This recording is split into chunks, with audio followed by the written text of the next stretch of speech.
अथ मंत्रपाठः।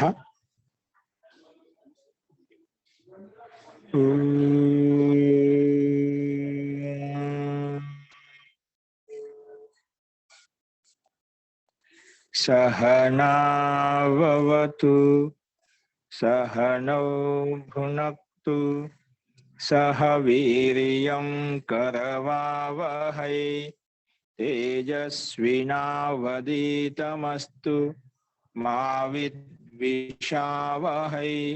ओम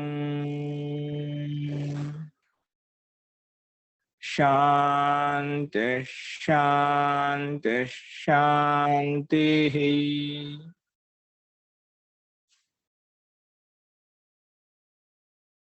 सर्वेभ्यो नमः। अंदरिकी नमस्कारम अंडी।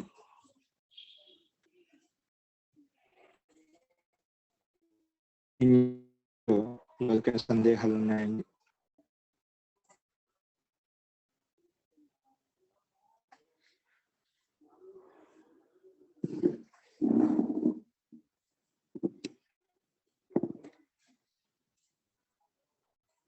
నా వాయిస్ అందరికీ వినిపిస్తుందండి? వినిపిస్తుంది మహోదయ.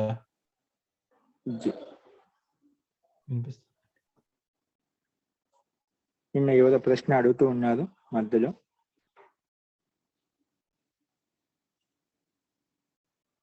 ఇంకా సందేహాలు అంటే చెప్పండి అంటే ప్రకృతం అంశరామః.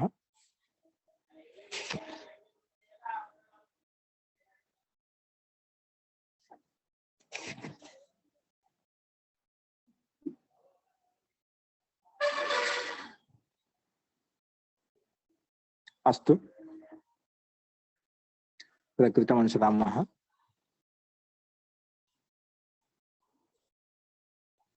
నిన్న మనము విభూతి పాదంలో 17వ సూత్రం వరకు చెప్పుకున్నాము.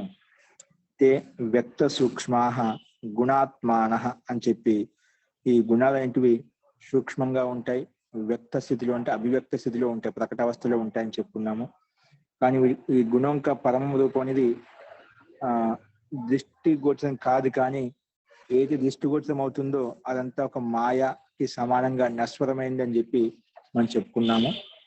తర్వాత 14వ సూత్రంలో ప్రశ్న ఏ రకంగా వచ్చిందంటే, ఇప్పుడు అన్ని ప్రతి పదార్థం కూడా గుణాతీతమైంది.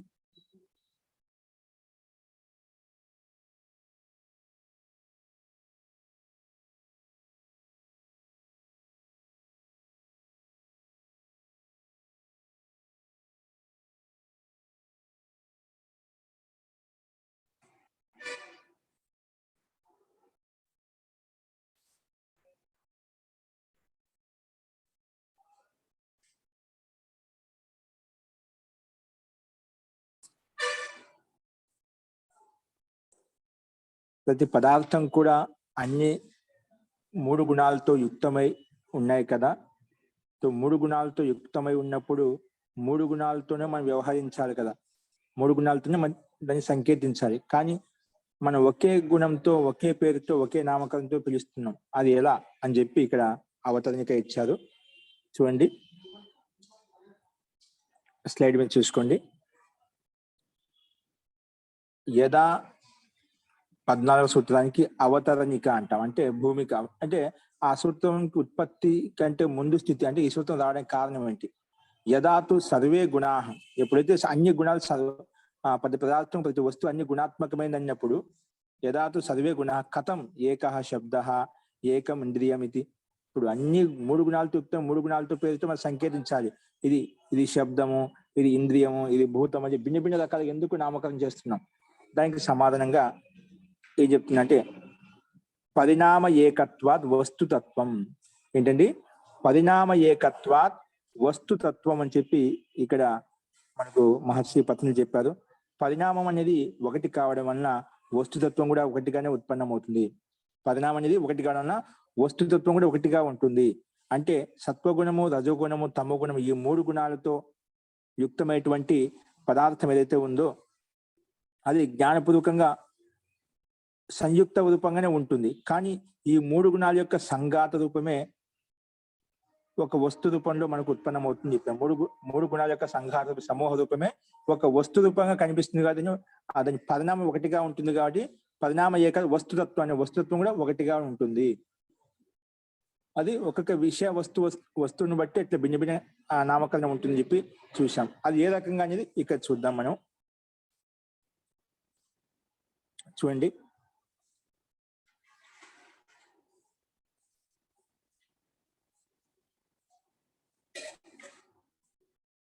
ఇక్కడ వ్యాస భాష్యంలో ప్రఖ్యా క్రియాస్థితిశీలం గుణానాం గ్రహణాత్మకానాం కరణభావేన ఏకః పరిణామః శ్రోత్రేంద్రియం అని చెప్పి ఇక్కడ చెప్పుకున్నాము.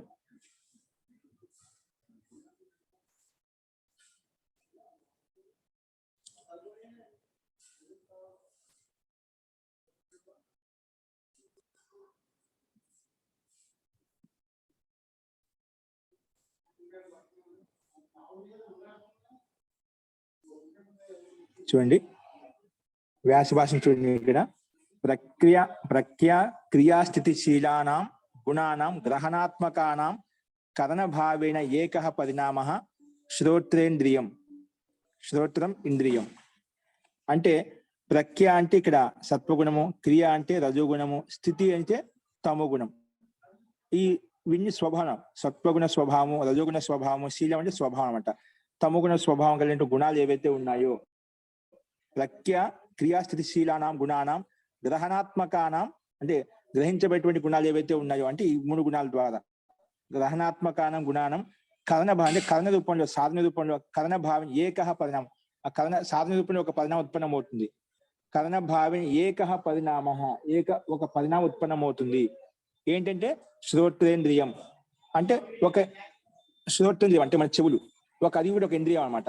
అలా శ్రోత్రేంద్రియం కరణ రూపంలో సాధన రూపంలో ఒక ఇంద్రియం ఏర్పడుతుంది. ఎందుకంటే ఈ శ్రోత్రముల ద్వారా మన విషయాన్ని గ్రహిస్తూ ఉంటామంట.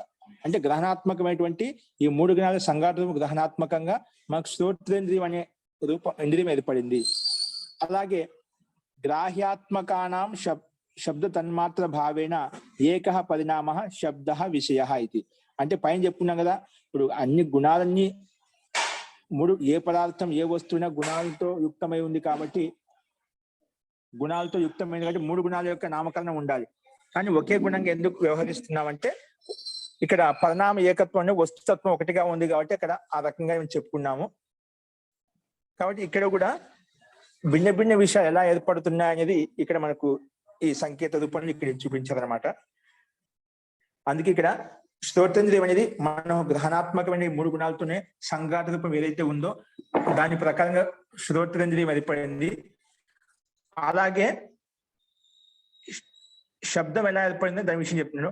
గ్రాహ్యాత్మకానాం శబ్ద తన్మాత్ర భావేన ఏకః పరిణామ శబ్దో విషయః ఇది. గ్రాహ్యాత్మకానం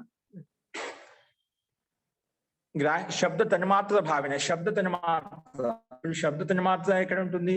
శబ్ద తన్మాత్ర నుండే మనకు ఆకాశత్వం ఏర్పడింది అనమాట. శబ్దం తన్మాత్ర అంటే మనం ముందు చెప్పుకున్నాం, ప్రకృతి వల్ల అహంకారం, ప్రకృతి అది మహాతత్వం ఏర్పడుతుంది, మహాతత్వంలో అహంకారం ఏర్పడుతుంది. ఈ అహంకారం వలన మనకు తన్మాత్రలు ఏర్పడుతుంది, స్పర్శ రూప రస గంధాలు. అందులో ఇది స్పర్శ రూప రస శబ్ద, దీంట్లో శబ్దం తన్మాత్ర అన్నమాట.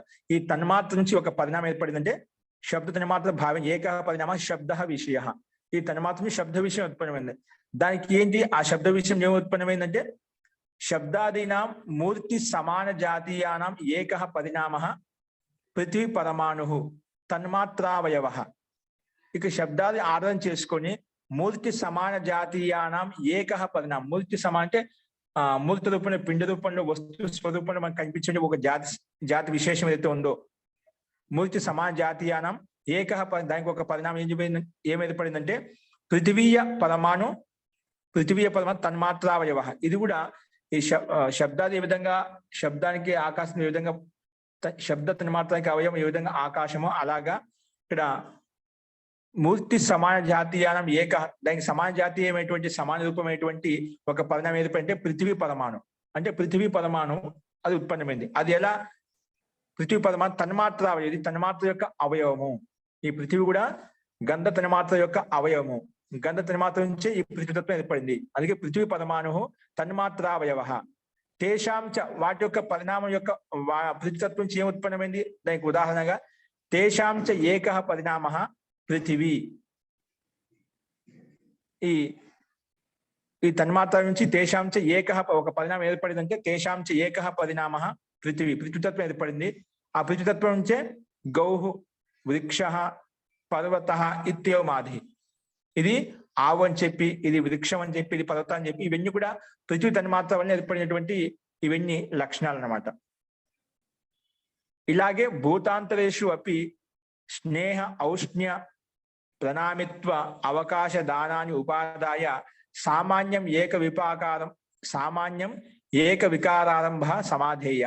ఇలాగే అంటే ప్రతి తన్మాత్రలో ఒక తత్వం ఏర్పడుతుంది మనకు. శబ్ద, స్పర్శ, రూప, రస, గంధాలు ఏ విధంగా దానికి తన్మాత్ర నుంచి పంచభూతాలు ఏ విధంగా ఏర్పడ్డాయో అలాగే భిన్న భిన్న తన్మాత్ర నుంచి భిన్న భిన్న వస్తు విశేషం మనకు ఇక్కడ ఏర్పడుతుంది. అందుకే భిన్న భిన్న నామకరణాలు చేశాము. అలాగే శ్రోతేంద్రియం అనేది మనకు అహంకారం అనేది ఏర్పడింది. ఈ పంచభూతాల నుంచి మళ్ళీ ఇంద్రియాలు ఏర్పడ్డాయి. అట్లా ఒక ప్రణాళికబద్ధంగా ఇవన్నీ ఒకదానికొకటి ఉత్పన్నమయ్యాయి. అలా భిన్న భిన్న వస్తు విశేషాన్ని బట్టి, పరిణామ విశేషాన్ని బట్టి ఇక్కడ తత్వాలు మూడు ఒకే భిన్న భిన్నంగా ఉన్నప్పటికీ కూడా వాడి సంఘాత రూప సమూహ రూపంలో ఒక పరిణామాన్ని మనకి సంకేతిస్తుంది, వ్యవహరిస్తుంది. కాబట్టి అందుకే పరిణామ ఏకత్వం ఉండటం వల్ల దాని వస్తుత్వం కూడా ఒకటిగానే మనకు కనిపిస్తుంది. భిన్న భిన్నంగా ఉన్నప్పటికీ కూడా అవి మూడు సంఘాత రూపంలో సమూహ రూపంలో తీసుకుంటున్నాం కాబట్టి ఒకే వస్తుతత్వంగా కనిపిస్తుందని చెప్పి ఇలాగా ఈ రకం ఉత్పన్నం అవుతుందని చెప్పి ఒకటి పరిణామ శబ్దం గురించి భూతేంద్రియం గురించి చెప్పిన తర్వాత ఇలాగే అన్ని విషయాల్లో కూడా మనం తీసుకోవాలి. ఇప్పుడు జలంలో స్నేహ గుణం ఉంటుంది, అగ్నిలో ఉష్ణ గుణం ఉంటుంది. అలాగే ప్రణామం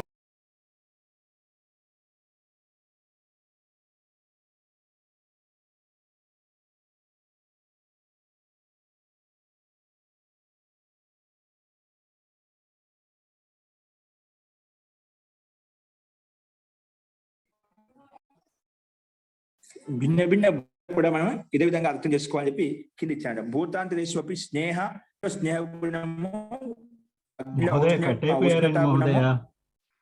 మహోదయ కట్టయిపోయారండి. ఇప్పుడు వినిపిస్తుంది చూడండి. ఇప్పుడు వినిపిస్తుంది. 2 నిమిషాలు వెళ్ళిపోయింది మాకు. ప్రణామిత్వ అంటే గతి యొక్క గుణము. అలాగా అవకాశ దాని ఉపాధి. ఎట్లంటే అవకాశం అంటే శబ్దంలో ఆకాశంలో అవకాశం ఉందన్నమాట. అటువంటి పంచభూతాలను భిన్న భిన్న భూతాలను తీసుకొని మనము సామాన్యం ఏక వికార ఆరంభ సమాధేయ. అలాగే అన్నిట్లో ఇదే విధంగా ఇంద్రియాలు ఉత్పన్నమవుతుంటాయి.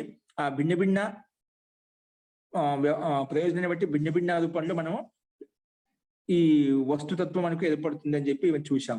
కానీ 3 గుణాల సంఘాత సమూహ రూపమే భిన్న భిన్న పరిణామాలుగా ఉత్పన్నం చేసి ఒక వస్తు రూపంలో మనకు కనిపిస్తుంది. కాబట్టి అంటే ప్రతి వస్తువుకి భిన్న భిన్న ప్రయోజనం ఉందన్నమాట. అందుకే వస్తు తత్వం ఒకటైనప్పటికీ కూడా వస్తు పరిణామం ఒకటైనప్పుడు వస్తుత్వం ఒకటిగానే ఉంటుంది అని చెప్పి ఇక్కడ చెప్పుకున్నాం. కాబట్టి అన్ని చోట్ల కూడా అన్ని భూతాల్లో కూడా ఇదే విధంగా మనకు పంచ జ్ఞానేంద్రియాలు కావచ్చు, పంచ కర్మేంద్రియాలు కావచ్చు, అదేవిధంగా పంచభూతాలు కావచ్చు, ఇవన్నీ కూడా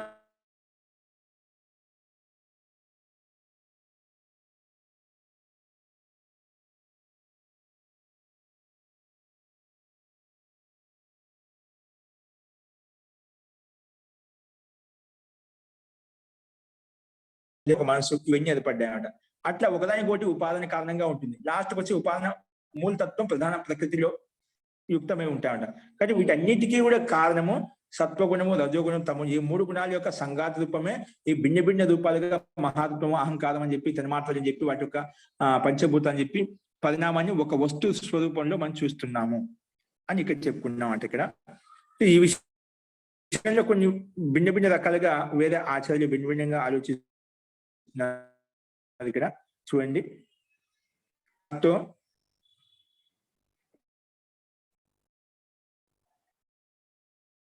పైన అట్లా భిన్న భిన్న విషయాల్లో కూడా భిన్న భిన్న చూసుకోవాలని చెప్పాము. సామాన్యం వికారారంభ సమాధి. అలాగే అన్నిటి చోట్ల కూడా ఇలాంటి సజాతి ఏక వికారం ఆరంభం అవుతుందని చెప్పి మనం తెలుసుకోవాలి. సమాధేయ సమాధానం చెప్పుకోవాలి. ఇక్కడ నెక్స్ట్ ఏం చెప్తున్నా అంటే ఒక పూర్వపక్షికి విషయంలో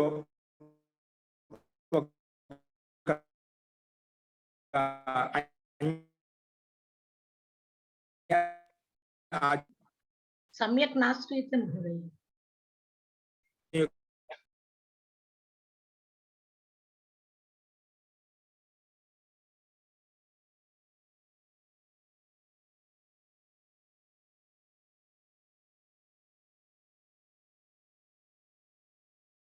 విజ్ఞానంతో అతిరిక్తమైన పదార్థం లేదు అని చెప్పి ఇక్కడ ఒక ప్రశ్నవాచిగా ప్రతిజ్ఞ చేశామంట. నాస్తి అంటే విజ్ఞానరహితమైనటువంటి ఏది పదార్థం అంటే ఏదో విజ్ఞానంతో యుక్తమై ఉందని అర్థం. కానీ స్వప్న అది ఏ రకంగా అంటే స్వప్నాదౌ ఇక్కడ చూడండి మళ్ళీ అస్థి ఉంది. ఎలా ఉంది? అస్థితు జ్ఞానం అర్థం విహచరం, జ్ఞానం అర్థం విసహచరం, విసహచరం స్వప్నాదౌ కల్పితం ఇత్యనయా దిశ ఏ వస్తు స్వరూపం ఉపహ్నవతే, వస్తు స్వరూపం ఉపహ్నవతే. కానీ ఎలా ఉందంటే పదార్థరహితంగా ఎలాగుందంటే ఇప్పుడు చెప్పే కదా, ఏ పదార్థం కూడా విజ్ఞానం లేకుండా లేదు. అంటే ఏదో జ్ఞానంతో యుక్తమై ఉంది. ప్రతి పదార్థం కూడా, ప్రతి వస్తువు కూడా విజ్ఞానంతో యుక్తమై ఉంది.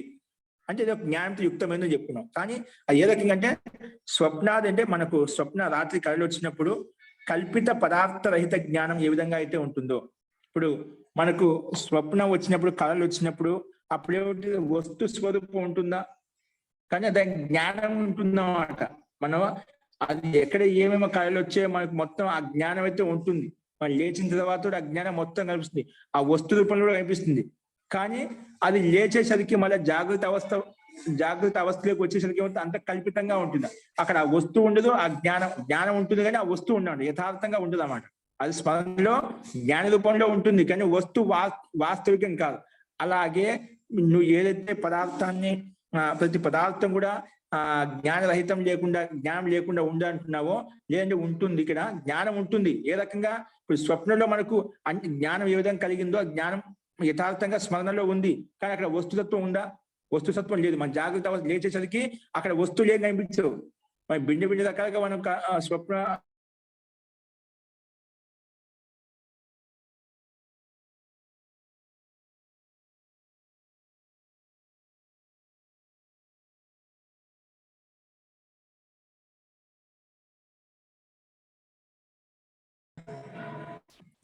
అదంతా కూడా కల్పితం అని చెప్పి ఇక్కడ చెప్పాడు. అదే విషయానికి చెప్పారు. అస్తిత్వ జ్ఞానం అర్థం విసహచరం స్వప్నాదౌ స్వప్నలో కల్పితం ఇతనయా దిశ ఏ వస్తు స్వరూపం ఉపహ్నవతే, వస్తు యొక్క స్వరూపాన్ని వాళ్ళు నిషేధిస్తామంట. కాబట్టి వస్తు స్వరూపంగా నిషేధిస్తామంట. అంటే వస్తు స్వరూపం ఉపహ్నవతే, వస్తు స్వరూపం ఉండదు. ఏ విధంగా కాళ్ళు జ్ఞానం ఉంటుంది కానీ వస్తు స్వరూపం ఉండదు. అలాగా జ్ఞానం పరికల్పన మాత్రం వస్తు స్వప్న విషయోపమం నా పారమార్థతో అస్తి ఇది యహ ఆహుత తే తథా ఇది. అంటే ఎవరైతే ఈ రకంగా ఆలోచిస్తారో, అంటే జ్ఞాన పరికల్పన మాత్రం వస్తు, అంటే ఈ వస్తు పదార్థం ఏదైతే ఉందో జ్ఞాన కల్పన మాత్రము యథార్థంగా లేదు అని ఎవరైతే జ్ఞాన పరికల్పన మాత్రం వస్తు స్వప్న విషయోపమం, అంటే స్వప్నంలో విషయం ఏ విధంగా ఉంటుందో కళలో ఏ విధంగా విషయం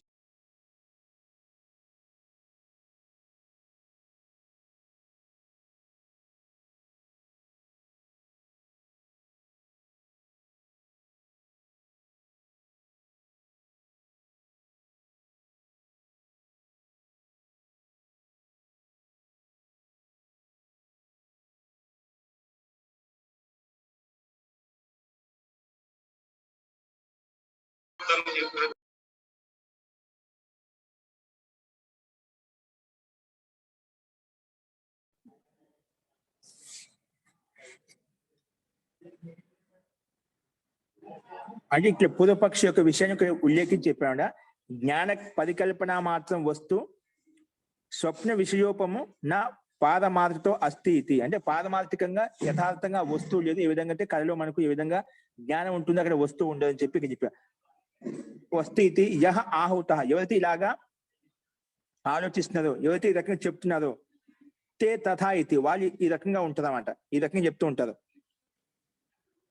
అంటే పదార్థం కేవలం కల్పన మాత్రము, స్వప్నంలో చూసిన విధంగా అని చెప్పి ఇక్కడ చెప్పాం. తే తథా ఇది ఎలాగా ప్రత్యుపస్థితం ఇదం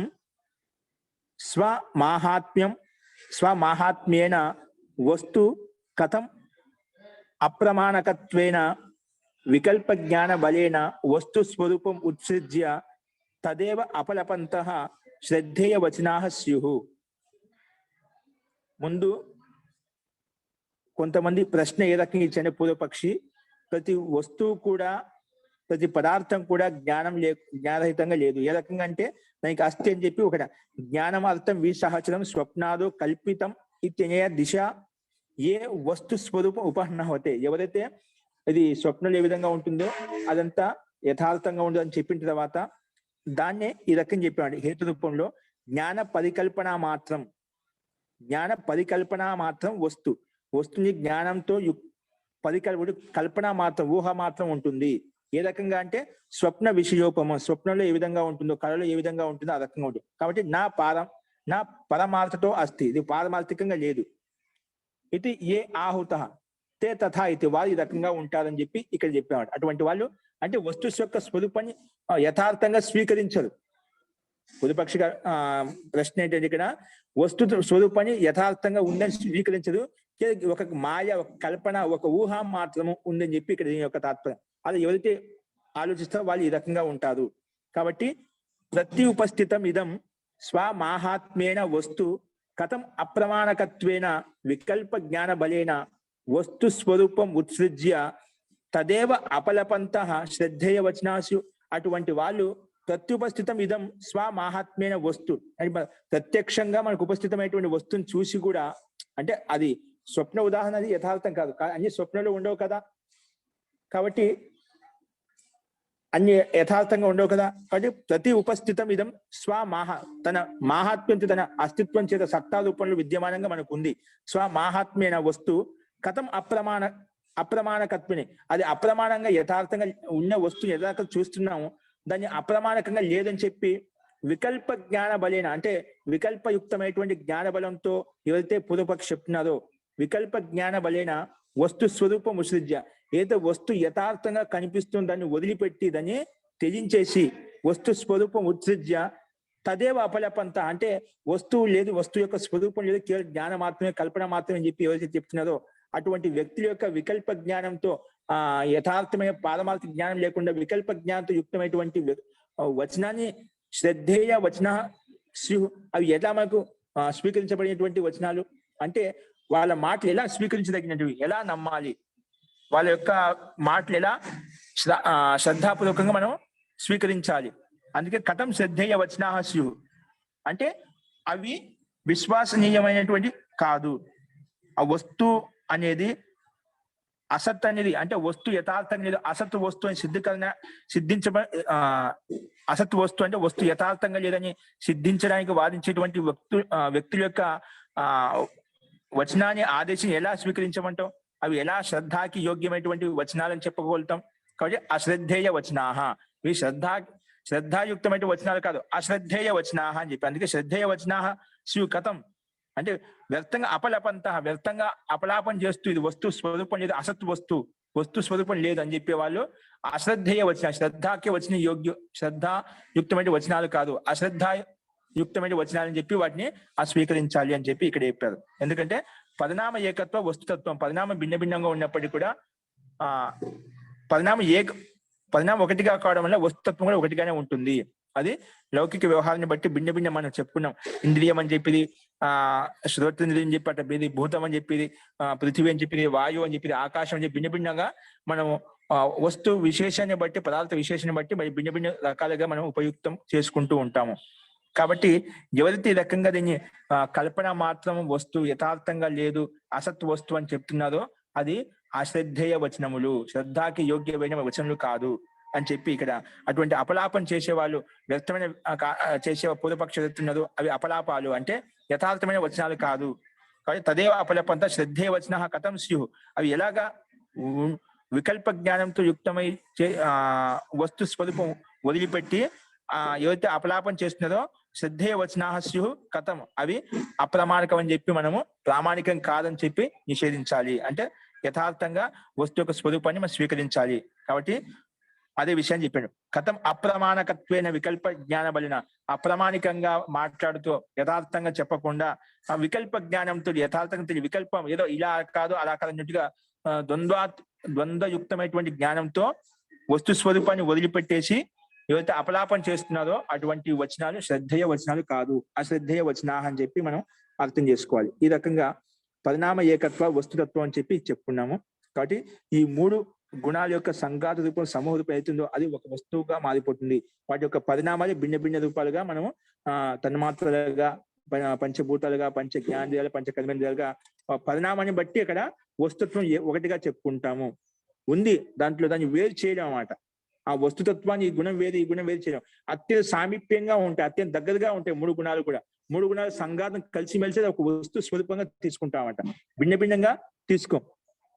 ఈ విధంగా ధర్మిని ఏ విధంగా వేరు చేయడం అట్లా వీటి గుణాన్ని వేరు చేయడం అంట వస్తు సమూహ సంఘాత రూపంలో ఒకటిగానే ఉంటుంది అని చెప్పి మనం ఇక్కడ చూసాము. సో అదే విషయాలు చెప్పిన తర్వాత 14 సూత్రంలో నెక్స్ట్ చూడండి 15 సూత్రము. కుతశ్చేతద్ అన్యాయం, యహ బాద్ సత్తాత్మ పదార్థాలకు ఇది పరికల్పన మాత్రం అనడం ఇది న్యాయ విరుద్ధం కాదు. అంటే పూర్వపక్షి చెప్పాడు కదా, ఇదంతా కూడా సత్తాత్మైన పదార్థం కాదు, అంటే అసత్ వస్తువు. ఏ విధంగా స్వప్నలో మనం కళలో ఏ విధంగా అయితే అంత కల్పన మాత్రం ఉంటుంది, జ్ఞానం మాత్రమే ఉంటుంది, ఇదంతా మాయ అని చెప్పి అది అలా చెప్పడం అన్యాయం. అంటే అదే ప్రశ్నకు సమాధానంగా పూర్వపక్షి ముందు చెప్పిన ప్రశ్నకు సమాధానంగా ఇక్కడ ఈ సమాధానం ఇస్తుంది అనమాట. కుతశ్చ ఏతద్ అన్యాయం, కుతశ్చిత్ ఏతద్ అన్యాయం, ఇది న్యాయయుక్తమైన న్యాయయుక్తం కాదన్నమాట అలా చెప్పడం. నెక్స్ట్ స్లైడ్ మార్చండి, 15 సూత్రము చూడండి. ఇప్పుడు సత్తాత్మమైన పదార్థాన్ని ఒక చిత్తంలో పరికల్పన మాత్రం అని చెప్పడము, దానికి స్వప్నవత్ దృష్టాంతం ఇవ్వడము ఇది అన్యాయం, న్యాయ విరుద్ధం కాదు. అది ఏ విధంగా న్యాయ విరుద్ధం కాదు అది ఇక్కడ మనకు 15 సూత్రం చెప్పుకుంటున్నాము. వస్తు సామ్యే చిత్తభేదాత్ తయోర్ విభక్త పంథాః.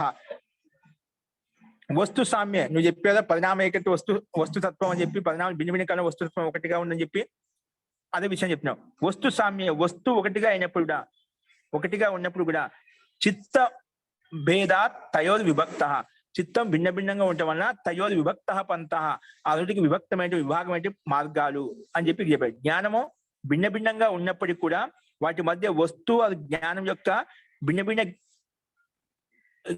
స్థితి అనేది మనకు అస్తిత్వం కనిపిస్తుంది, భిన్న భిన్న మార్గాలు కనిపిస్తాయి. అంటే వస్తుత్వం ఒకటైనప్పటికీ కూడా చిత్తంలో భిన్నత్వం కనిపించడం వలన అవి విభక్తంగా భిన్న భిన్న విభాగాలుగా వాటి యొక్క మార్గాలు కనిపిస్తాయి, వాటి యొక్క విభాగం ఉంటుంది అని చెప్పి ఇక్కడ చెప్పారు అన్నమాట. వస్తు సామ్య చిత్త భేదాత్ తయోర్ విభక్త పంథాః. వస్తువు ఒకటైనప్పటికీ కూడా చిత్త భేదాత్ జ్ఞానంకు భిన్న భిన్నంగా ఉండటం వలన, చిత్త భేదాత్ చిత్తంలో భిన్న భిన్నత్వం ఉండటం వలన తయో అన్నిటి మధ్య అంటే వస్తువు ఆ జ్ఞానం యొక్క విభక్తమైన పంథాలు అంటే భిన్న భిన్నటువంటి పంథాలు అస్తిత్వం ఉంది, భిన్న భిన్న మార్గాలు ఉన్నాయి అని చెప్పి ఇక్కడ చెప్పారు. అంటే వస్తుతత్వం అది ఒకటి లేదనే స్వరూపం లేదని ఎవరైతే పూర్వపక్షి అంటున్నాడో అసత్ వస్తువు అని చెప్తున్నారో అది న్యాయసంగతం కాదు, విరుద్ధము. ఎందుకంటే చిత్త భేదం వలన దాని యొక్క వస్తువు యొక్క జ్ఞానం కూడా భిన్న భిన్నంగా ఉంటాయి, రెండు ఒకటి కాదు అని చెప్పి రెండు తత్వాలు భిన్న భిన్నంగా ఉన్నాయని చెప్పి విభక్త పంథాలు ఉన్నాయని చెప్పి ఇక్కడ మహర్షి పత్రికలు చెప్పారు. ఇదే విషయాన్ని చూడండి వ్యాస భాష ఏ రకంగా అంటున్నారంటే, అంటే ఇక్కడ మీకు అంటే వస్తుతత్వం ఒకటి అయినప్పటికీ కూడా జ్ఞానంలో భిన్న భిన్నత్వం ఉండడం వల్ల ఒకే వస్తువును పృథక్ అంటే భిన్న భిన్న రూపంలో చూస్తున్నామట. దీంతో ఏం సిద్ధమవుతుందంటే ఏ వస్తువు ఎలాగైతే మనం తెలుసుకుంటున్నామో ఆ వస్తువు అదే జ్ఞానంతో కనిపిస్తున్నాడు. ఏ వస్తువు ఏ రూపంలో ఉందో ఆ వస్తువు అదే రూపంలో మనం తెలుసుకుంటాం. అంటే ఆ రకంగా ఆ వస్తువు యొక్క జ్ఞానంలో భిన్నత్వం కనిపిస్తుంది. వస్తువు ఈ రకంగా ఉంది, పదార్థం మూలతత్వం ఈ రకంగా ఉంది, దీని యొక్క పరిణామం ఈ రకంగా ఉందని ఆ వస్తు విశేషాన్ని బట్టి మనం అక్కడ అర్థం చేసుకున్నాం. భిన్న భిన్నత్వం ఉందని చెప్పి యథార్థంగా చూస్తాము. అంటే జ్ఞానము ఆ వస్తువు యొక్క జ్ఞానం ఏదైతే ఉందో ఆ రెండింటి మధ్య భిన్న భిన్నత్వం అస్తిత్వం మనకు కనిపిస్తుంది. అది వ్యాసభాషను చూడండి. ఇక్కడ బహుచిత్త ఆలంబనీభూతం ఏకం వస్తు, బహుచిత్త ఆలంబనీభూతం ఏకం వస్తు సాధనం. అంటే బహుచిత్త ఆలంబనీభూతం ఏకం వస్తు సాధనం అంటే వస్తువు ఒకటే కానీ బహుచిత్త ఆలంబనీభూతం. ఒకే వస్తువును చాలా మంది రకరకాలుగా ఆలోచిస్తుంటాం. వస్తువు ఒకటే కానీ వాటిలో ఉండే భిన్న భిన్న వ్యక్తులు భిన్న భిన్న రకాలుగా వాళ్ళు దాన్ని చూడటం వల్ల భిన్న భిన్న జ్ఞానం కలుగుతుందన్నమాట. ఒక వస్తువుకు ఒకే విషయం ఒకే జ్ఞానం కలగవచ్చు, కానీ భిన్న భిన్న వ్యక్తులు ఆ వస్తువు యొక్క జ్ఞానం భిన్న భిన్న రకాలుగా తీసుకుంటారు అన్నమాట. ఇప్పుడు నేను ఒక వస్తువు చూస్తున్నా, నాకు ప్రయోజనం అవుతుంది దాన్ని ఆ రకంగా నేను నా మనసుతో ఆలోచిస్తాను. నీకు ఆ వస్తువు చూడగా నీకు ఏ రకమైన ఉపయోగం ఉందో దాన్ని ఆ రకంగా ఆలోచిస్తావు. వస్తువు ఒకటే, పదార్థం ఒకటే, ఒకే పదార్థాన్ని భిన్న భిన్న రకాలుగా భిన్న భిన్న విధాలుగా చూడవచ్చు. అది మనం ప్రత్యక్షంగా చూస్తుంటాం అంట. ఒక్కొక్క చిత్తం, అందుకే ఏం చెప్పంటే బహుచిత్త ఆలంబనీభూతం. చాలా రకమైన చిత్తములు, చాలా రకమైన వ్యక్తులు భిన్న భిన్నంగా చూసినప్పుడు బహుచిత్త ఆలంబనీభూతం ఏకం వస్తువు, ఒకటే వస్తువు కానీ అది చాలా చిత్తములకు, చాలా మంది వ్యక్తులకు, అందుకే ఒక్కొక్క వ్యక్తిలో ఒక్కొక్క చిత్తం ఉంటుంది కదా, అది చాలా మందికి ఆలంబనంగా ఏర్పడినటువంటి ఒకే వస్తువు సాధారణం, అది సాధారణంగా ఉంటుందన్నమాట. అంటే ప్రతి ఒక్కరికి భిన్న భిన్న జ్ఞానం అందజేస్తున్నమాట. ఎవరు ఏ దృష్టితో చూస్తే వారికి ఆ దృష్టితో జ్ఞానం కలుగుతున్నమాట. అందుకే బహుచిత్త ఆలంబనీభూతం ఏకం వస్తు సాధారణం, ఆ వస్తువు సాధారణంగా ఉంటుంది. తత్కలు నా ఏకచిత్త పరికల్పితం నాపి అనేక చిత్త పరికల్పితం కింటు స్వప్రతిష్టం. అది ఇప్పుడు నేను ఒక రకంగా ఆ వస్తువుని చూసినప్పుడు నాకు ఒక రకమైన జ్ఞానం అయిపోయిందంటే అది నా చిత్తం ద్వారా పరికల్పించబడింది కాదు. అది వేరే వ్యక్తి ఆ చిత్తంతో ఏ రకంగా చూశాడో, ఏ దృష్టితో చూశాడో వాళ్ళకి ఒక జ్ఞానం ఏర్పడింది. అది ఆ చిత్తంతో జ్ఞానాన్ని పరికల్పించింది కాదు, కల్పన చేసింది కాదు. అలాగా భిన్న భిన్న వ్యక్తులు భిన్న భిన్న రకాలుగా చూసినప్పుడు ఏదైతే జ్ఞానం ఉత్పన్నమైందో అది వాళ్ళు కల్పన మాత్రం కాదు. అదేంటి? నా ఏకచిత్త పరికల్పితం. అది ఒక చిత్త పరికల్పితం కాదు, నా ఏకచిత్త పరికల్పితం. నాపి అనేక చిత్త పరికల్పితం. ఇప్పుడు నేను చెప్పాను కదా, నేను ఒక రకంగా ఒక దృష్టితో చూసినప్పుడు నాకు ఏదైతే జ్ఞానం పడిందో అది నేను కల్పన చేయలేమని. వస్తువు ఏ రకంగా ఉందని ఆ వస్తుత్వాన్ని తీసుకున్నామట. ఆ వస్తువు అందులో విద్యమానంగా ఉంది. ఆ జ్ఞానం వస్తువు ఏదైతే ఉందో ఆ వస్తువులో ఆ జ్ఞానం విద్యమానంగా ఉందన్నమాట. ఆ వస్తువు యొక్క అర్థం అనేది, శబ్దం ఉంటే అర్థం ఉంటుంది, అర్థం అంటే జ్ఞానం. ఇక్కడ శబ్దం ఉంటే అర్థం ఉన్నప్పుడు దాని యొక్క జ్ఞానం మనకు తెలుస్తుందన్నమాట. అందుకే నాకు నా దృష్టిలో ఏ రకంగా చూసినా జ్ఞానం ఉంది, కానీ వేరే వ్యక్తి చూసినా దాని వారి యొక్క జ్ఞానం వారికి భిన్న భిన్నంగా ఉంది. అలాగా ఒక చిత్తం ద్వారా కల్పించింది కాకుండా కాబట్టి భిన్న భిన్నమైన వ్యక్తులు భిన్న భిన్నంగా చూసిన చిత్తం ఏదైతే ఉందో అది కల్పన మాత్రం కాకుండా అది ఏంటి? నాపి అనేక చిత్త పరికల్పితం. అది అనేక చిత్తంలో కల్పించింది కూడా కాదు, ఒక చిత్తం ద్వారా కల్పించింది కూడా కాదు. మరి ఏంటి? కింటు స్వప్రతిష్టం. ఆ వస్తువులో ఏదైతే ఉందో అది విద్యమానంగా ఉంది. వస్తువు ఏ రూపంలో ఉండాలో ఆ రూపంలో ఉందన్నమాట. ఇప్పుడు పృథ్వీతత్వం ఉంది, పృథివీ ఉంది, జలం ఉంది. ఆ పృథ్వీతత్వాన్ని ఒక్కొక్క వ్యక్తి ఒక్కొక్క చిత్తంతో భిన్న భిన్న రకాలుగా దాన్ని ఆస్వాదిస్తాడు, భిన్న భిన్న రకాలుగా గ్రహిస్తాడు అన్నమాట. భిన్న భిన్న రకాలుగా దాంట్లో పృథివీలో కఠోరత్వ గుణాన్ని తీసుకుంటారు, పృథివీలో గంధ గుణాన్ని తీసుకుంటారు, పృథివీలో ఇంకా దృఢత్వాన్ని తీసుకుంటారు. అట్లా భిన్న భిన్న వ్యక్తి ఒక్కొక్క చిత్తానికి ఒక్కొక్క రకమైన జ్ఞానం ఉత్పన్నం అవుతుంది అన్నమాట. కాబట్టి ఇక్కడ అది ఒక చిత్తం ద్వారా కల్పితమైనది కాదు, అనేక చిత్తముల ద్వారా కల్పితమైనది కాదు. కానీ ఎలా ఉందంటే కింటు స్వప్రతిష్టం. తన ఆ వస్తువు ఏ రూపంలో ఉన్నా ఆ రూపంలో ఉంది. అది ఆ రూపాన్ని మనం భిన్న భిన్న రకాల భిన్న భిన్న చిత్తంలో మనం తీసుకుంటున్నాము. కాబట్టి నా ఏక చిత్త పరికల్పితం నాపి అనేక చిత్త పరికల్పితం కింటు స్వప్రతిష్టం. తన స్వరూపంలో ప్రతిష్టమైంది. అది ఎలా ఉందో అలాగే ఉంది. కథం ఏ రకంగా అంటే వస్తు సామ్య చిత్త భేదాలు. వస్తువు ఒకటైనప్పటికీ, వస్తు సామ్యమైనప్పటికీ, సమానమైనప్పటికీ కూడా చిత్తంలో భిన్న భిన్నత్వం చూడటం వల్ల అది భిన్న భిన్నంగా కనిపిస్తుంది. వస్తువు ఒకటే, పరిణామంలో భిన్న భిన్న రకాలు కనిపించినా అది భిన్న భిన్నంగా కనిపిస్తుంది. వస్తుత్వం ఉంది, అది కల్పన మాత్రం కాదు, యథార్థంగా ఉంది. అంటే వస్తు సామ్యం అయినప్పుడు కూడా, సమానత ఉన్నప్పుడు కూడా చిత్తంలో భిన్నత్వం ఉండటం వల్ల అలాంటివి మనకు కనిపిస్తున్నాయి. కాబట్టి ఎలా కనిపిస్తుంది, ఏ రకంగా కనిపిస్తుంది? భిన్నంగా దాంట్లో వస్తువు భిన్నంగా కనిపిస్తుంది. ఏ రకంగా అంటే చూడండి, ధర్మాపేక్షం చిత్తస్య వస్తు సామ్యేపి తత్వాన్ని ధర్మాపేక్షం చిత్తస్య వస్తు సామ్యేపి సుఖ జ్ఞానం భవతి. ధార్మిక గుణాలతో ఇప్పుడండి, ఇప్పుడు అర్థమవుతుందండి? వినిపిస్తుందా? వినిపిస్తుంది. ధర్మాపేక్షం ఇప్పుడు వినిపిస్తుందా అండి? వినిపిస్తుంది. ఇక్కడ చూడండి, వస్తు సామ్య చిత్తంలో భిన్నత్వం ఉండడం వల్ల వస్తువు ఒకటే అయినప్పుడు భిన్న భిన్న రకాల చిత్తంలో చూడడం వల్ల అది భిన్న భిన్న రకాలుగా మనకు కనిపిస్తుంది. ఏ రకంగా కనిపిస్తుంది, ఏ విధంగా కనిపిస్తుంది? ఒక్కొక్క చిత్తంలో ఒక్కొక్క రకంగా అంటే ఇక్కడ చెప్పాము. ధర్మాపేక్షం చిత్తస్య అంటే ఏ చిత్తంలో ధార్మిక గుణాలతో యుక్తమైన చిత్తం ఉందనుకోండి, అప్పుడు ఆ చిత్తానికి ఏ విధంగా కనిపిస్తుంది? ధర్మాపేక్షం చిత్తస్య వస్తు సామ్యేపి వస్తు సమానంగా ఉన్నప్పుడు కూడా సామ్యేపి సుఖ జ్ఞానం భవతి, అతనికి సుఖ జ్ఞానం కలుగుతున్నాడు, సుఖానుభూతి కలుగుతున్నాడు. అంటే ధార్మికమైన గుణాలతో యుక్తమైనప్పుడు ఆ చిత్తం ఏ విధంగా ఉంది? సుఖ జ్ఞానం కలుగుతున్నమాట, సుఖ జ్ఞానం భవతి. అదే ఆ వస్తువు ద్వారా ఒకే సుఖానుభూతి కలుగుతుంది. ఆ వస్తువుని చూడగానే, ఆ పదార్థాన్ని చూడగానే ఏదైతే జ్ఞానం కలిగిందో అతనికి సుఖానుభూతి కలుగుతున్నాడు ఆ వస్తువుని చూడగానే. ఎందుకు? ధర్మాపేక్షం ధార్మిక గుణాలతో యుక్తమై ఉన్నాడు కాబట్టి, సత్వగుణాలతో యుక్తమై ఉన్నాడు కాబట్టి సుఖ జ్ఞానం భవతి ఆ వస్తువుని చూడగానే. ఇప్పుడు అదే వస్తువుని చూడగానే ఇంకొకటి కష్టం కలుగుతుంది, దుఃఖం కలుగుతుంది. ఎవరికి? తథేవ అంటే అదే సుఖ జ్ఞానం పోతే అధర్మాపేక్షం తత్ ఏవ దుఃఖ జ్ఞానం తత్ ఏవ దుఃఖ జ్ఞానం తత్ ఏవ దుఃఖం అంటే అదే అధర్మాపేక్షం చిత్తస్య ఏదైతే ఉందో, ఆ అధర్మయుక్తమైన చిత్తం ఏదైతే ఉందో అదేమవుతుంది? దుఃఖ జ్ఞానం భవతి అంటే దుఃఖానుభూతి కలుగుతుందంట.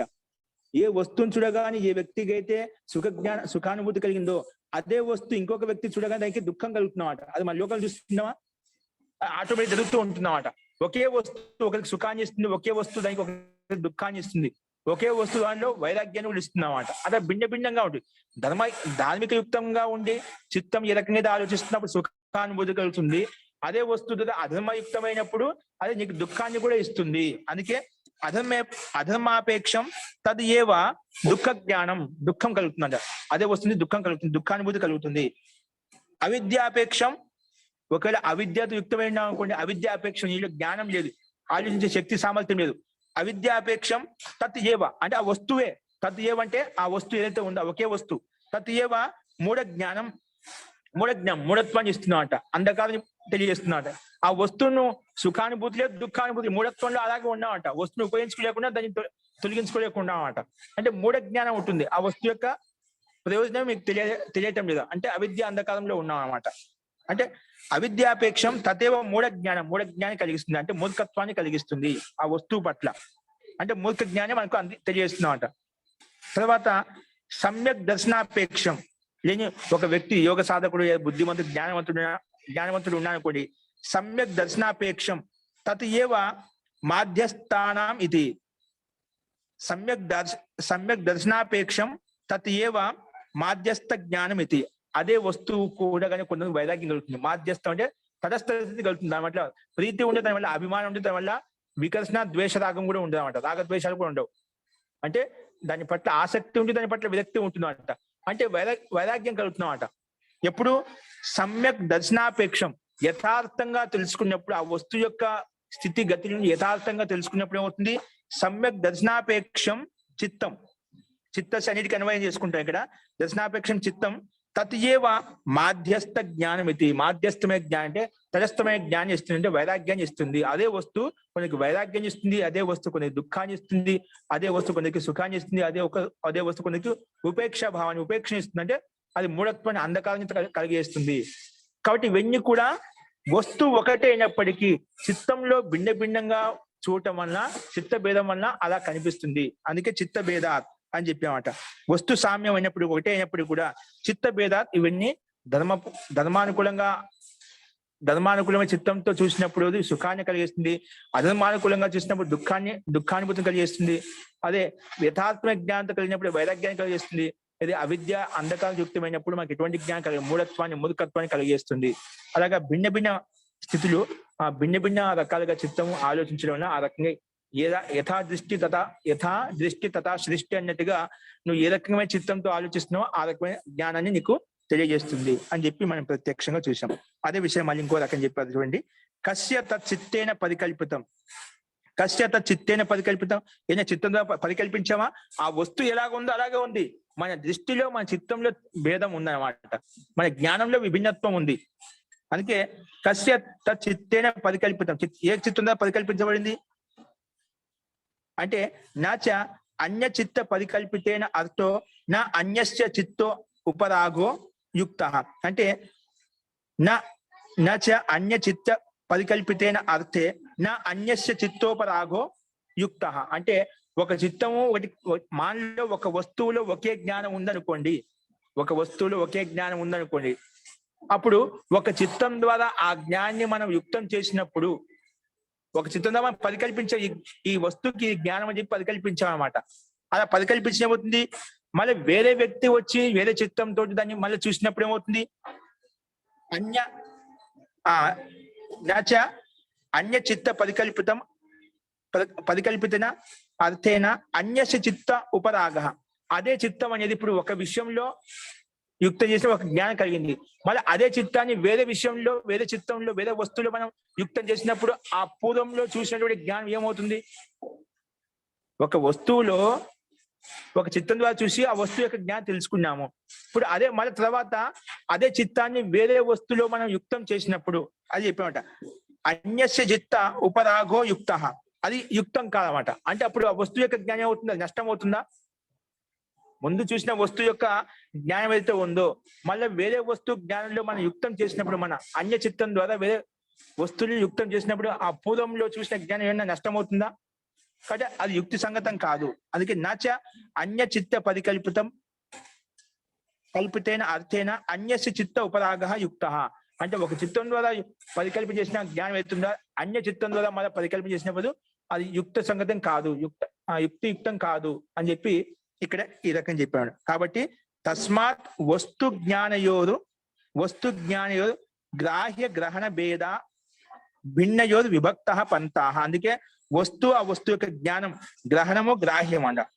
వస్తు జ్ఞానయోర్ గ్రాహ్య గ్రహణ భేద భిన్నయోర్. గ్రాహ్యత్వం అంటే గ్రహణ శక్తి, గ్రాహ్య వస్తువు ఏదైతే ఉందో, గ్రాహ్య అంటే గ్రహణాత్మక జ్ఞానం వేరు, ఆ గ్రాహ్య వస్తువు వేరు, రెండు భిన్న భిన్నంగా ఉన్నాయి. రెండు గ్రహణం అనే జ్ఞానం వేరు, ఆ జ్ఞానానికి సంబంధించిన ఆ జ్ఞానం ఏ దాని వల్ల వస్తుందో ఆ వస్తువు వేరు. గ్రాహ్యం అంటే ఆ వస్తు విశేషం. తస్మాత్ వస్తు జ్ఞాన గ్రహణయోర్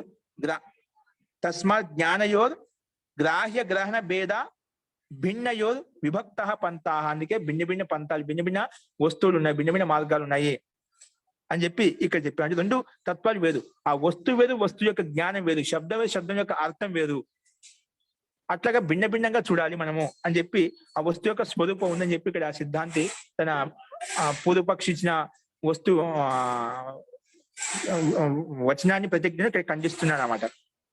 కాబట్టి నా అనయోహో సంకరో గంధోపి అస్తి ఇది, నా అనయోహో సంకర గంధోపి అస్తి ఇది. అంటే ఇక్కడ సంకర అంటే కలిసిమెలిసి ఉన్నాయని చెప్పేది అది యథార్థం కాదు. కలిసిమెలిసి ఉన్నాయి కానీ దాని విభక్త పంతా, కానీ సూక్ష్మంగా రెండు వేరే, ధర్మం వేరు, ధర్మి వేరే, రెండు తత్వాలు వేరుగా ఏ విధంగా చెప్తామో అలాగే ఇక్కడ నా అనయో సంకర గంధో అపి అస్తి. కొంచెం లేశ మాత్రం సంకర అంటే అత్యంత బాగా కలిసిమెలిసి ఉన్నాయనేది లేదు. ఆ వస్తువు వేరు, వస్తువు యొక్క జ్ఞానం వేరు. ఎందుకు, ఒక వస్తువులో భిన్న భిన్న చిత్తం ద్వారా భిన్న భిన్న రకాలుగా జ్ఞానం చూస్తున్నాం కాబట్టి ఆ రెండు తత్వాలు వేరువేరుగా ఉంటాయి. కానీ సంకర గంధోపి అస్తి ఇక్కడ రెండింటి మధ్య లేశ మాత్రం కూడా కలిసిమెలిసి ఉన్నాయని చెప్పి ఇక్కడ ఆ గంధం కూడా కనిపించడం లేదు, లేశ మాత్రం లేదు. కాబట్టి ఇదే విషయాన్ని సాంఖ్య దర్శనకారులు, సాంఖ్య సంబంధించిన యోగులు ఏం చెప్తున్నా అంటే విద్వాంసులు, సాంఖ్య పక్షే పునర్వస్తు త్రిగుణం చలం చ గుణవృత్తం ఇది. సాంఖ్య దర్శనంలో కూడా పునర్వస్తు త్రిగుణం, ఆ వస్తువు 3 గుణాలతో యుక్తమై ఉంది, దాంట్లో సందేహం లేదు. పునర్వస్తు త్రిగుణం, 3 సత్వగుణము, రజోగుణము, తమోగుణంతో యుక్తమై ఉంది. చలంచ ఇంకా చలయమానంగా ఉంది. ఈ గుణాలు ఎప్పుడు కూడా చలయమానంగా ఉన్నాయి. ఓ సత్వగుణం ప్రధానంగా ఉంటుంది, రజోగుణం ప్రధానంగా ఉంటుంది, తమో గుణం ప్రధానంగా ఉంటుంది, చలయమానంగా ఉన్నాయి. అందుకే సాంఖ్యపక్షంలో సాంఖ్యకారుల యొక్క సిద్ధాంతంలో కూడా వస్తు త్రిగుణము చలంచ ఇంకా చలయమానం కూడా ఉందండి, గతిశీలంగా కూడా ఉంది. చలంచ గుణవృత్తం ఇది. ఈ గుణాలు ఎల్లప్పుడూ చలయమానంగా తిరుగుతూ ఉన్నాయని, పరిభ్రమిస్తూ ఉన్నాయన్నమాట. అంటే సత్వగుణము, రజోగుణం, తమగుణం కానీ గతియుక్తంగా ఉన్నాయన్నమాట. అంటే అధర్మాన్ని తొలగిస్తూ ధర్మాన్ని వృద్ధి చెందుతూ మనం ముందు చెప్పుకున్నామట. చలయమానంగా ఉన్నప్పటికీ చిత్తం ఒకే విధంగా ఎలా ఉంటుందంటే దాంట్లో అంటే నిరుద్ధ సంస్కారాలు ఉత్పన్నమవుతుంటాయి. అవిద్య యొక్క సంస్కారాలు ఏవైతే సాంసారిక సంస్కారాలు ఏవైతే అవి అణిచివేయబడుతుంటాయని చెప్పి చెప్పుకున్నామట. కాబట్టి ఈ రకంగా చలయమానంగా ఉంటూ ప్రతి వస్తువు కూడా త్రిగుణాతీతమైనటువంటి 3 గుణాలతో యుక్తమై ఉంటుంది అని చెప్పి ఇదే విషయాన్ని ఇక్కడ కూడా సాంఖ్యకారులు చెప్పారనమాట. ధర్మాది నిమిత్త అపేక్షం చిత్తే అభిసంబద్యతే. అందుకే ధర్మాది నిమిత్త అపేక్షం అంటే ధర్మాధర్మకి నిమిత్తాలతోటి చిత్తం అభిసంబద్యతే, ఆ చిత్తం యుక్తమే ఉంటుందన్నమాట. మనం చేసే ధర్మాలను బట్టి, మనం చేసే అధర్మాలను బట్టి ఆ చిత్తం అదే విధంగా అభిసంబద్ధమై ఉంటుందన్నమాట. కాబట్టి ఈ గుణాలు తదనుగుణంగానే ప్రవర్తిస్తాయి. అంటే గుణాలు 3, ఏ వస్తువైనా ఏ పదార్థం 3 గుణాలు యుక్తమే ఉంటుంది. ఆ గుణాలు మనకి ఏ రకంగా దాన్ని చూస్తామంటే ధర్మాది నిమిత్తాపేక్షం చిత్తే అభిసంబద్యతే. మనం చేసిన ధర్మాధర్మ సంస్కారాన్ని బట్టి, వృత్తులను బట్టి ఆ రకంగా మనకి కనిపిస్తాయి. పైన చెప్పుకున్నాం మనం ఇప్పుడు.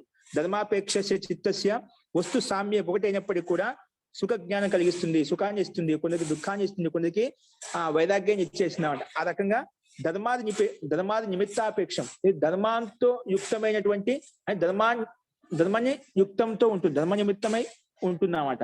అంటే మన సంస్కారం అనేది మనం చేసే ఆలోచన విధానాన్ని బట్టి, ధర్మాధర్మ రూపాన్ని బట్టి ఆ వస్తుతత్వం మనకు కనిపిస్తుంది.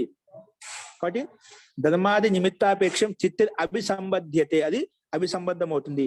కాబట్టి నిమిత్తానురూపస్య చ ప్రత్యయస్య ఉత్పద్యమానస్య తేన ఆత్మన ఎదురుభవతి. అందుకే నిమిత్తానురూపస్య చ ప్రత్యయస్య, ఆ నిమిత్తం ఏ రకంగా అయితే ఉందో ఆ నిమిత్తానుగుణంగానే, నిమిత్తానుసారంగానే నిమిత్తానురూపస్య చ ప్రత్యయస్య, ఆ జ్ఞానం అంటే ఏ నిమిత్తం ఆధారం చేసుకుని అయితే జ్ఞానం ఉత్పన్నమవుతుందో, ఏ వస్తువు యొక్క జ్ఞానం ఉత్పన్నమవుతుందో, ప్రత్యయస్య ఉత్పద్యమానస్య అంటే ఉత్పన్నమవుతుందో తేన ఆత్మన హేతుర్భవతి, అది ఆ వస్తువుకి అది ఆ వస్తువుకి కారణమవుతుంది.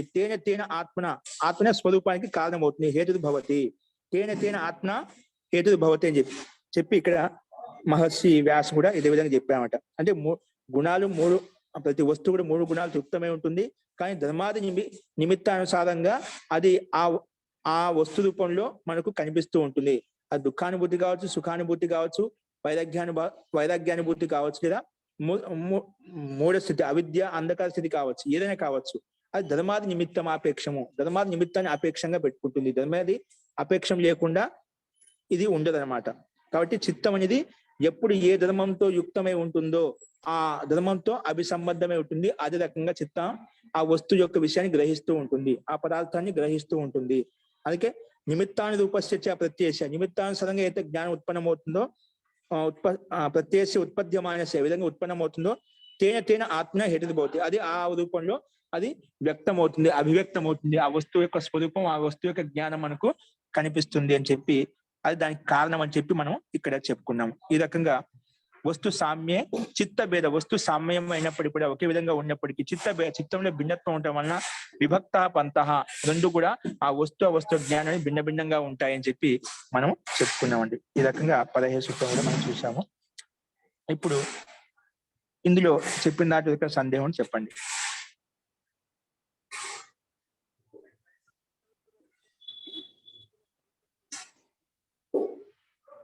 సందేహం ఉందండి? ఫస్ట్ నిన్న ఎవరో అడుగుతున్నారు, కల్పన గారు నిన్న ఏదో ప్రశ్న అడిగారండి. ఏం లేదు మహోదయ, ఇప్పుడు బ్రాహ్మణ జన్మ ఉత్తమం అంటారు కదా, అది వాళ్ళ కర్మలు చేయకుండా కొంతమంది, అంటే ఉదాహరణగా చెప్తున్నాడు, కొంతమంది వాళ్ళ వృత్తి ధర్మం మానేయటమే కాకుండా ఇప్పుడు కొన్ని చేయకూడని పనులు చేస్తుంటారు కదా, అలాంటి వాళ్ళకి అలాంటి జన్మ అంటే నెక్స్ట్ జన్మ అనేది ఎలా ఉంటది అనేది నాకు కొంచెం డౌట్. అందుకని మీ ప్రశ్న ఏంటంటే, ఇప్పుడు బ్రాహ్మణులు ఉన్నారు, వాళ్ళ ధర్మాలను వదిలిపెట్టి వేరే ధర్మాలు చేస్తుంటారు. అంటే ఆ బ్రాహ్మణుడు చేయవలసిన కర్మలు కాకుండా అన్య కర్మలు చేస్తున్నారన్నమాట. ఇప్పుడు అన్య కర్మలు అంటే ఏం చేస్తున్నారు? బ్రాహ్మణుడు తన వృత్తి ధర్మాన్ని వదిలిపెట్టేటి ఏ ధర్మాలు చేయకూడదు అన్ని చేస్తున్నప్పుడు, ఆహార విషయంలో కావచ్చు, పదార్థాల విషయంలో కావచ్చు, వాళ్ళ విద్యను ఏదైతే ఆనువంశంగా వచ్చిన విద్యా పరంపర కావచ్చు అది చదువుకోకుండా, వాళ్ళ కర్తవ్యాలు చేయకుండా, అంటే ఒక బ్రాహ్మణుడి యొక్క కర్తవ్యం ఏంటి? అధ్యయనం, అధ్యాపనం, యజ్ఞం యాజనం అంటే యజ్ఞము చేయడం, యాగం చేయించడం, వాళ్ళు స్వయం చేయాలి, చేయించాలి. ఇంకా అధ్యయనం చేస్తుండే అధ్యయనం చేయించాలి. అంటే విద్య యొక్క అధికారవంతుడు బ్రాహ్మణ దగ్గరగా ఉండేది అనమాట. వాళ్ళ కర్తవ్యాలను వదిలిపెట్టి వాళ్ళు వేరే విధంగా చేస్తున్నారు. ఇంకా ఆహార విషయాల్లో కూడా ఏవైతే ఖాద్య పదార్థాలు ఉన్నాయో భక్ష్య పదార్థాలు అవి కాకుండా అభక్ష్య పదార్థాలను తింటూ ఉన్నారు. అటువంటి వారికి మళ్ళీ ఆ బ్రాహ్మణ జన్మ ఉంటుందా లేదా, వారికి ఏ స్థితి ఉంటుంది, అదని మీ ప్రశ్న. నాకు తెలిసి మీ ప్రశ్న అదే అనుకుంటున్నా అండి. అటువంటి వారు ఎవరైతే వాళ్ళ ధర్మాన్ని వదిలేశారో అటువంటి వారికి ఖచ్చితంగా అండి ఇప్పుడు సంస్కారాన్ని వాళ్ళు ఏదో ఒక పుణ్యకర్మల వల్ల అటువంటి బ్రాహ్మణ ప్రభావంలో కుటుంబంలో వాళ్ళకి జన్మ కలిగింది, వాళ్ళు సాంగత్యం వల్ల సహవాసం వల్ల ఏదైతే ఇప్పుడున్న వాతావరణ ప్రభావం వల్ల వాళ్ళు ఆ విధంగా మారిపోయి వాళ్ళ కర్తవ్యాలు మర్చిపోయినప్పుడు ఖచ్చితంగా వాళ్ళు ఆ సంస్కారాలను మాలిన్యం దోషయుక్తం చేస్తున్నారు కాబట్టి మళ్ళీ అధోగతిలోకి వచ్చేస్తారు. అధోగతి అంటే మళ్ళా క్షత్రియ జాతులు కాదు, వైశ్య జాతులు కాదు, అయితే శుద్ధ జాతులు కూడా మళ్ళా కిందికి వచ్చేస్తాయి. ఆ సంస్కారం తొలగిపోతాయి అన్నమాట.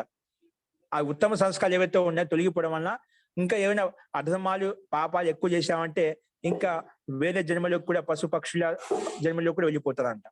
అలా చేయకూడదు. వాళ్ళ సంస్కారం దూషితం అయిపోతుంది. సంస్కారం దూషితమైనప్పుడు ఆ బ్రాహ్మణత్వమే అతనిలో ఉండదు. జన్మన బ్రాహ్మణ్ చెప్పుకుంటే జన్మన బ్రాహ్మణ్లో ఉండే కర్తవ్యాలు ధర్మాలు ఏవైతే ఉన్నాయో అవి ఉండవు.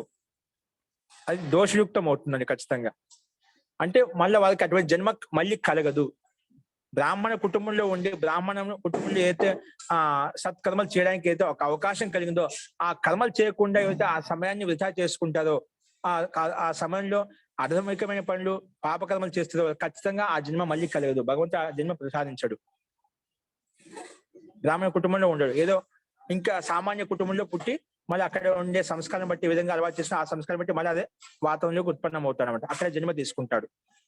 కాబట్టి అది దోషప్రదమైంది. వాళ్ళకి జన్మ మళ్ళీ బ్రాహ్మణ కుటుంబంలో కలగదు. ఇంకా వాళ్ళు ఇంకా భక్ష్య పదార్థాల విషయంలో మాంసం అలు కూడా కొంతమంది తింటూ ఉంటారు బ్రాహ్మణ కుటుంబంలో పుట్టి కూడా. అవి హింస చేయకూడదు అన్నమాట. హింస కాదు. అటువంటి పదార్థాలు ఉంటే వాళ్ళకు చిత్తం అనేది దూషితమైపోతుంది. చిత్తం దూషితమైనప్పుడు అన్ని దూషితం అయిపోతాయి అన్నమాట. కానీ సంస్కారాలు దెబ్బతింటాయి. కాబట్టి అటువంటి వ్యక్తి మళ్ళీ బ్రాహ్మణ కుటుంబంలో రావడం చాలా కష్టం అవుతుంది. కష్టం కాదు, యథార్థంగా కలగదు. సంస్కారం చిత్త దోషమైనప్పుడు సంస్కారం దూషితం అయిపోతుంది. దానివల్ల జన్మ కూడా మళ్ళా వేరే అన్య యోనిలోకి జన్మ తీసుకోవాల్సిన స్థితి కలుగుతున్నమాట. ఈశ్వరీ వ్యవస్థ సారంగా, న్యాయ వ్యవస్థ సారంగా. అస్తు అండి. దీనికి సందేహం ఉందా ఈ విషయంలో? చెప్పండి కల్పన గారు. కల్పన గారు. మహోదయ అదే క్వశ్చన్, అదే ఆన్సర్ వచ్చిందండి, నాకు అర్థమైందండి. ధన్యవాదాలు.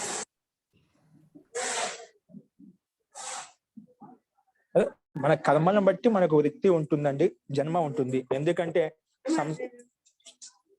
జన్మ ఉంటుంది కాబట్టి మనము మన సంస్కారాలను విద్యాయుక్తంగా చేసుకున్నప్పుడు మనకు ఆ జన్మ కూడా ఉత్తమ జన్మ కలుగుతుంది. అది అంతా మన చేతుల్లో ఉంది.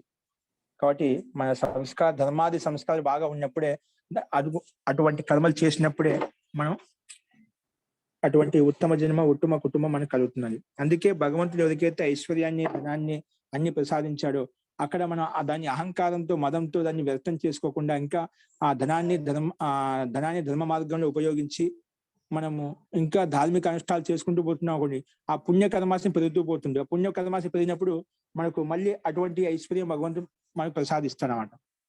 మనం భోగాలను ఏ విధంగా దాన్ని ఎక్కువగా ఉపభోగం చేయకుండా, ఉపభోగం చేయడం తప్పు కాదు ధర్మపూర్వకంగా, దాన్ని మళ్ళీ 10 మంది కూడా ఉపభోగం చేసే విధంగా కల్పించామనుకోండి, దాన ధర్మాలు చేసేసి ఆ పుణ్యకర్మాశయం అలాగే బ్యాలెన్స్ అలాగే ఉంటుంది. మళ్ళా అటువంటి వారికి భగవంతుడు ఇంకా ఎక్కువ సామర్థ్యాన్ని ఇంకా రెట్టింపు చేసి ఇస్తాడండి. మనం ఎక్కువ దానం చేసే వారికి మనం చెప్తుంటాం, శతహస్త సమాహార సహస్ర హస్త సంకిర అని చెప్పి. అంటే 100 చేతులతో సంపాదించి 1000 చేతులతో దాన్ని ధనం తీసుకో అని చెప్పి. అంటే నువ్వు అదే విధంగా 100 చేతులతో నువ్వు పంచి పెడుతూ ఉన్నావు అనుకోండి, అది 1000 చేతులతో తిరిగి మనకే వచ్చేస్తున్నామాట. మళ్ళీ ఐశ్వర్యం అనేది మనకు రెట్టింపై వచ్చేస్తుందన్నమాట. ఒక విత్తనం పొలంలో వేస్తే అది ఎన్నో అనేక విత్తనాలను అనేక ధాన్యాన్ని మనకు అందజేస్తుందో అలాగా రెట్టింపై వస్తుందన్నమాట. కానీ మనం చేసిన పుణ్యం మన దగ్గర అవకాశం ధర్మం అన్ని భగవంతుడు కల్పించినప్పుడు దాన్ని ఇంకా మంచి పనులు చేసి అది విద్యను ఇంకా విద్య అయితే విద్యా విషయం ఇంకా విద్యను పెంపొందించుకొని మనం ముందుకు వెళ్ళిపోవచ్చు, ఆత్మ పరమాత్మ వైపు వెళ్ళవచ్చు. లేదు ధార్మిక అనుష్ఠానాల ధన ఐశ్వర్యం మనకి ఎక్కువ ఉందనుకోండి, ధార్మిక అనుష్ఠానాలు దాన్ని ఉపయుక్తం చేసి అవసరమైన వారికి ఇచ్చి దాన్ని ఇంకా పుణ్యకర్మాశయం పెంచుకోవచ్చు.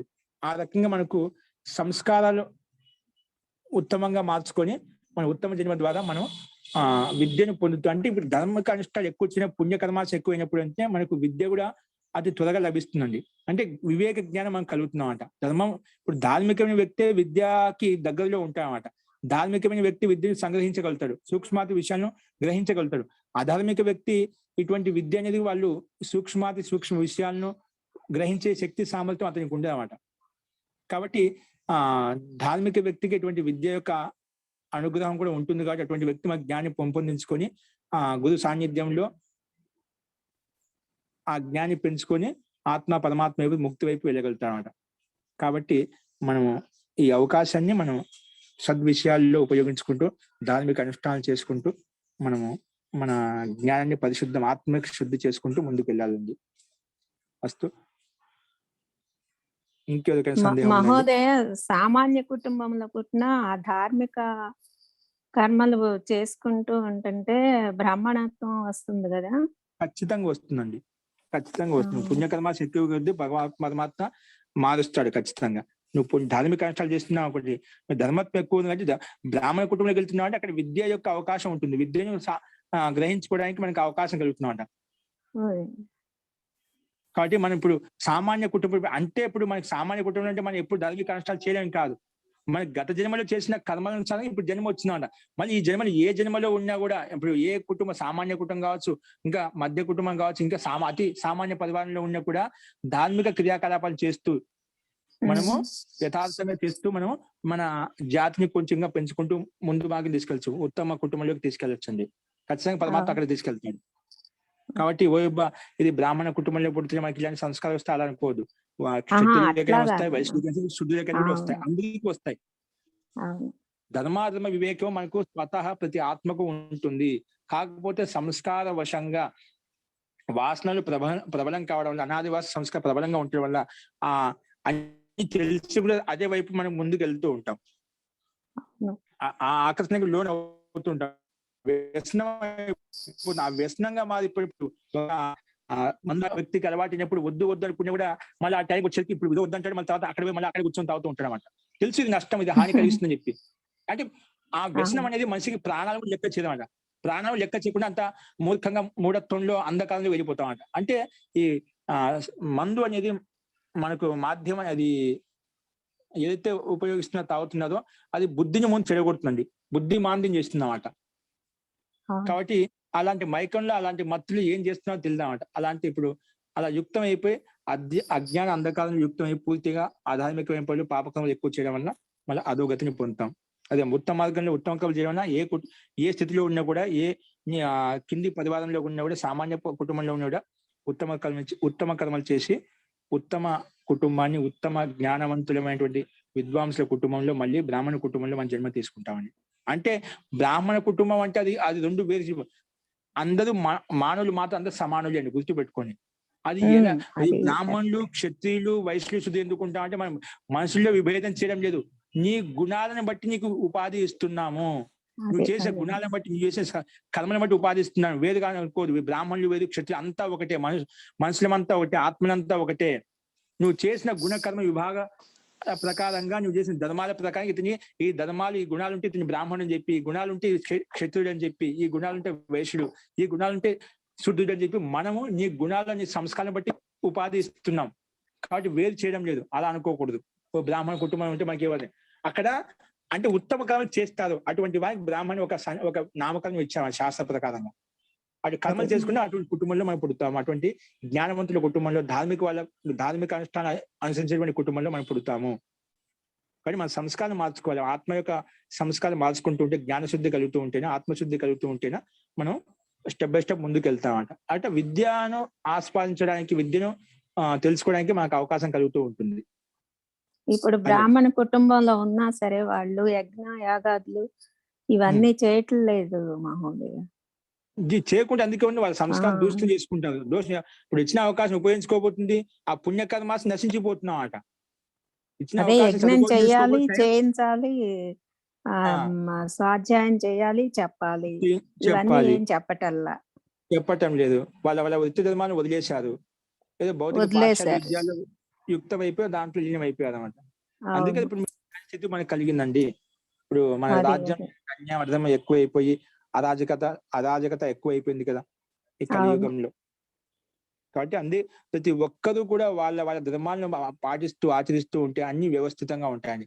ప్రతి ఒక్కరు ఎవరు ఏ ధర్మాన్ని అయితే పాటించడం లేదో అందుకే ఇవన్నీ అస్తవ్యస్తంగా అవుతున్నాయి. అధర్మము పాపాలు ఎక్కువ అయిపోతున్నాయి అన్నమాట. అదే విధంగా మనకి ఇక్కడ రకరకాలుగా దుఃఖాలు చూస్తున్నాం, బాధలు చూస్తున్నాం, అవును. రకరకాలుగా వ్యక్తులను కూడా చూస్తున్నాం. బాధపడే వాళ్ళని చూస్తున్నాం, ఇబ్బంది పడే వాళ్ళని చూస్తున్నాం, సంతోషంగా ఉండే వాళ్ళని కూడా చూస్తున్నాం. రకరకాల మనుషులను ప్రపంచంలో చూస్తున్నాం.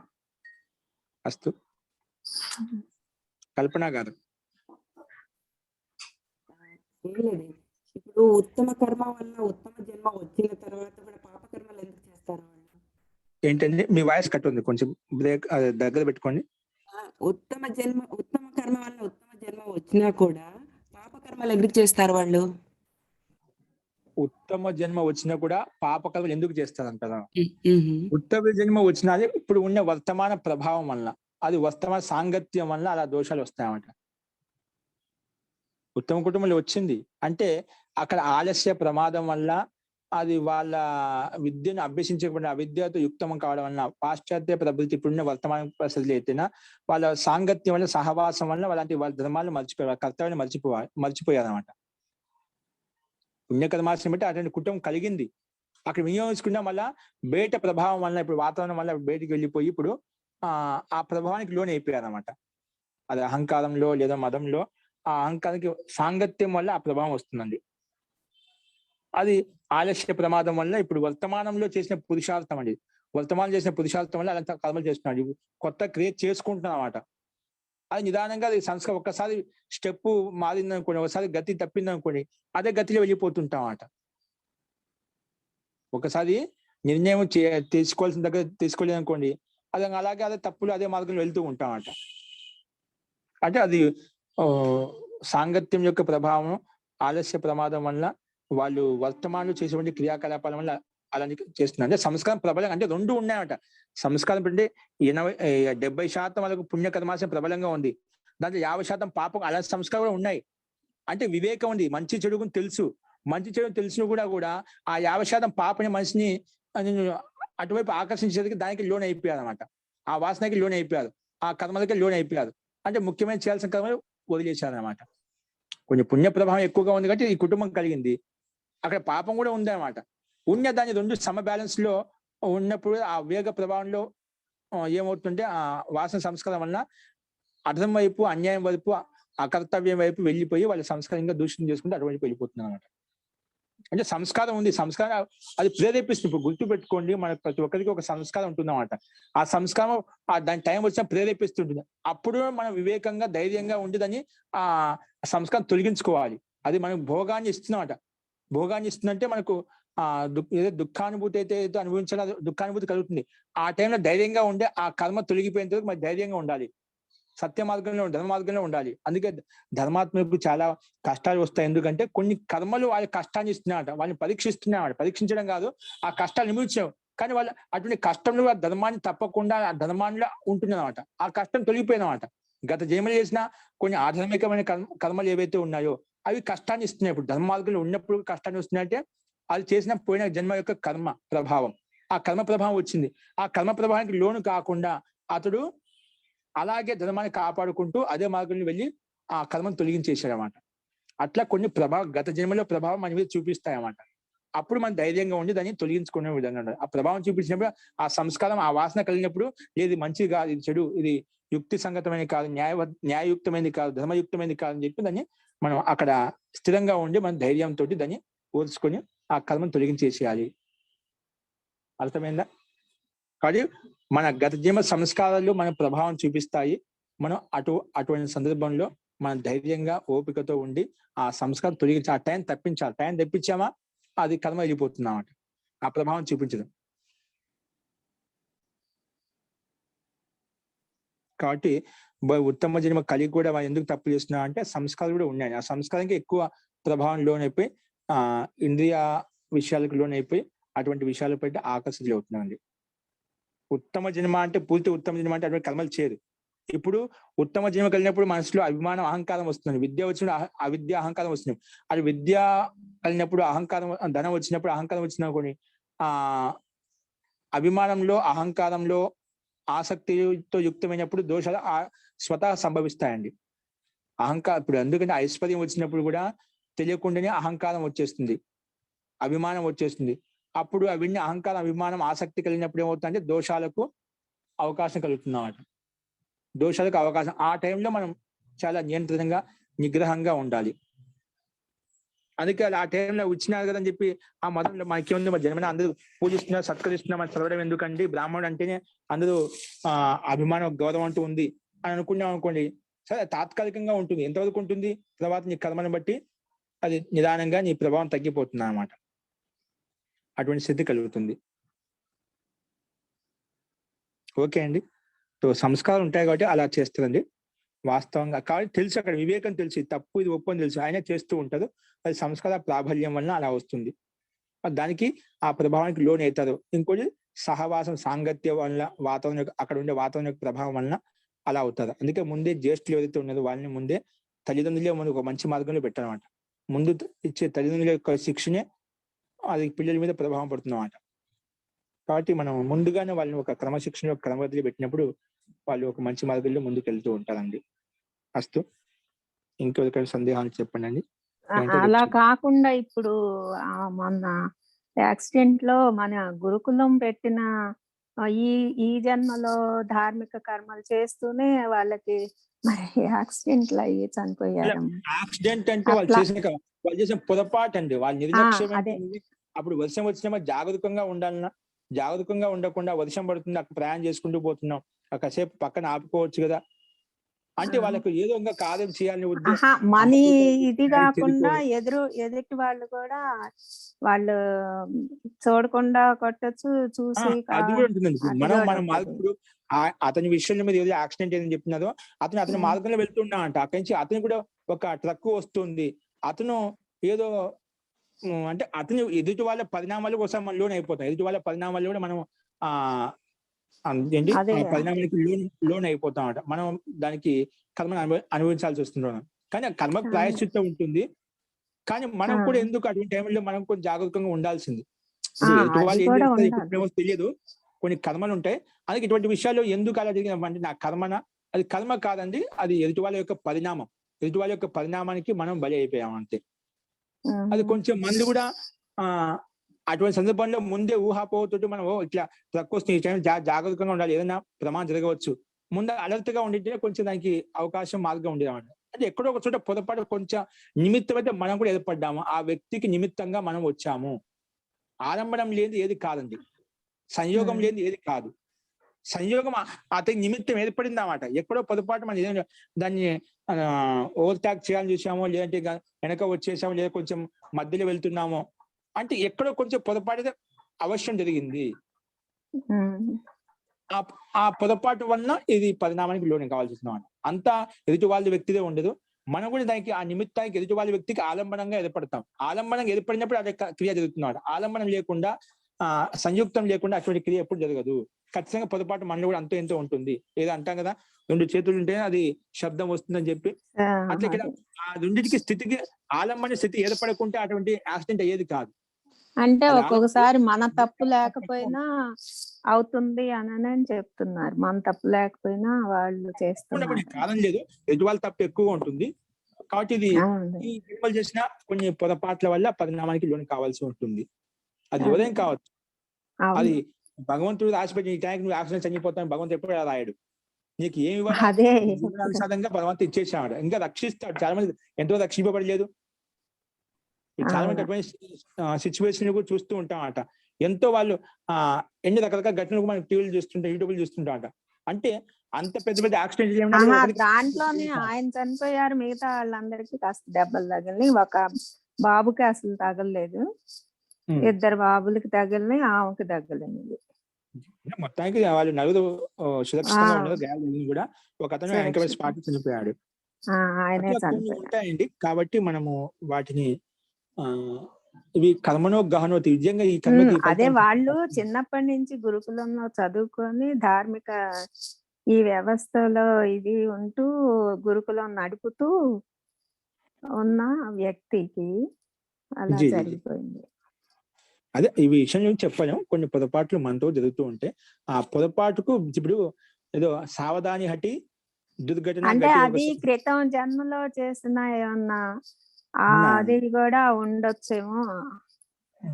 అప్పుడు మన మనసులో స్థిరంగా స్థిమితంగా వచ్చి ఒక పనిలో ఉన్నప్పుడు ఒక పనిలో లీనం కావాలి.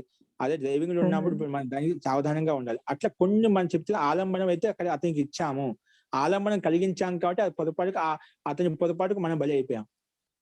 మన ఆలంబనంగా లేకుంటే గినా మన అటువంటి స్థితి మనకి సిచ్యువేషన్ వచ్చేది కాదు. అంటే నేనంటాం క్రితందటి జన్మల్లో ఏమన్నా చేసుంటే కూడా జరగచ్చా అనని. అంటే మనం యాక్సిడెంట్ చేసి ఉంటాం, అందుకే యాక్సిడెంట్ మనకు వచ్చి రిపీట్ అయిపోయిందని. అదే ఇటువంటి విషయాల గురించి చెప్పడం చాలా కష్టం అండి. అట్లా మనం కానీ వర్తమాన కర్మ అని మనం గట్టిగా చెప్పగలుగుతాము. కానీ అట్లా కొన్ని కర్మలు ఉండొచ్చు. యాక్సిడెంట్లు చెప్పి మనం యాక్సిడెంట్ చనిపోవాలని చెప్పి అట్లా ఈ కర్మ గురించి ఇదం ఇత్తం, ఈ కర్మకి ఇలా అవుతుంది, ఈ కర్మకి ఇలా స్థూలంగా చెప్పొచ్చు. అది శ్రీమస్తు మన గురించి చెప్పారు. దాన్ని బట్టి స్థూలంగా ఈ కర్మకి ఇదే ఫలితం, ఈ కర్మకి ఇదే అని ఒకటి ఏదో మనం అని డిక్లేర్ చేసి రాయించడం అంటే అది ఆ విషయంలో చెప్పడం కష్టం. పరమాత్మకి తెలుసు ఆ విషయం. ఋషి మహర్షి కూడా ఈ విషయం కర్మనో గహనో గతి అని చెప్పి దాన్ని అక్కడ వదిలేశారు అన్నమాట. అట్లా ఈ కర్మకి ఈ ఫలితం రాసిచ్చినా అనుకోండి, ఒక్కరు ఒక తప్పు చేయదన్నమాట.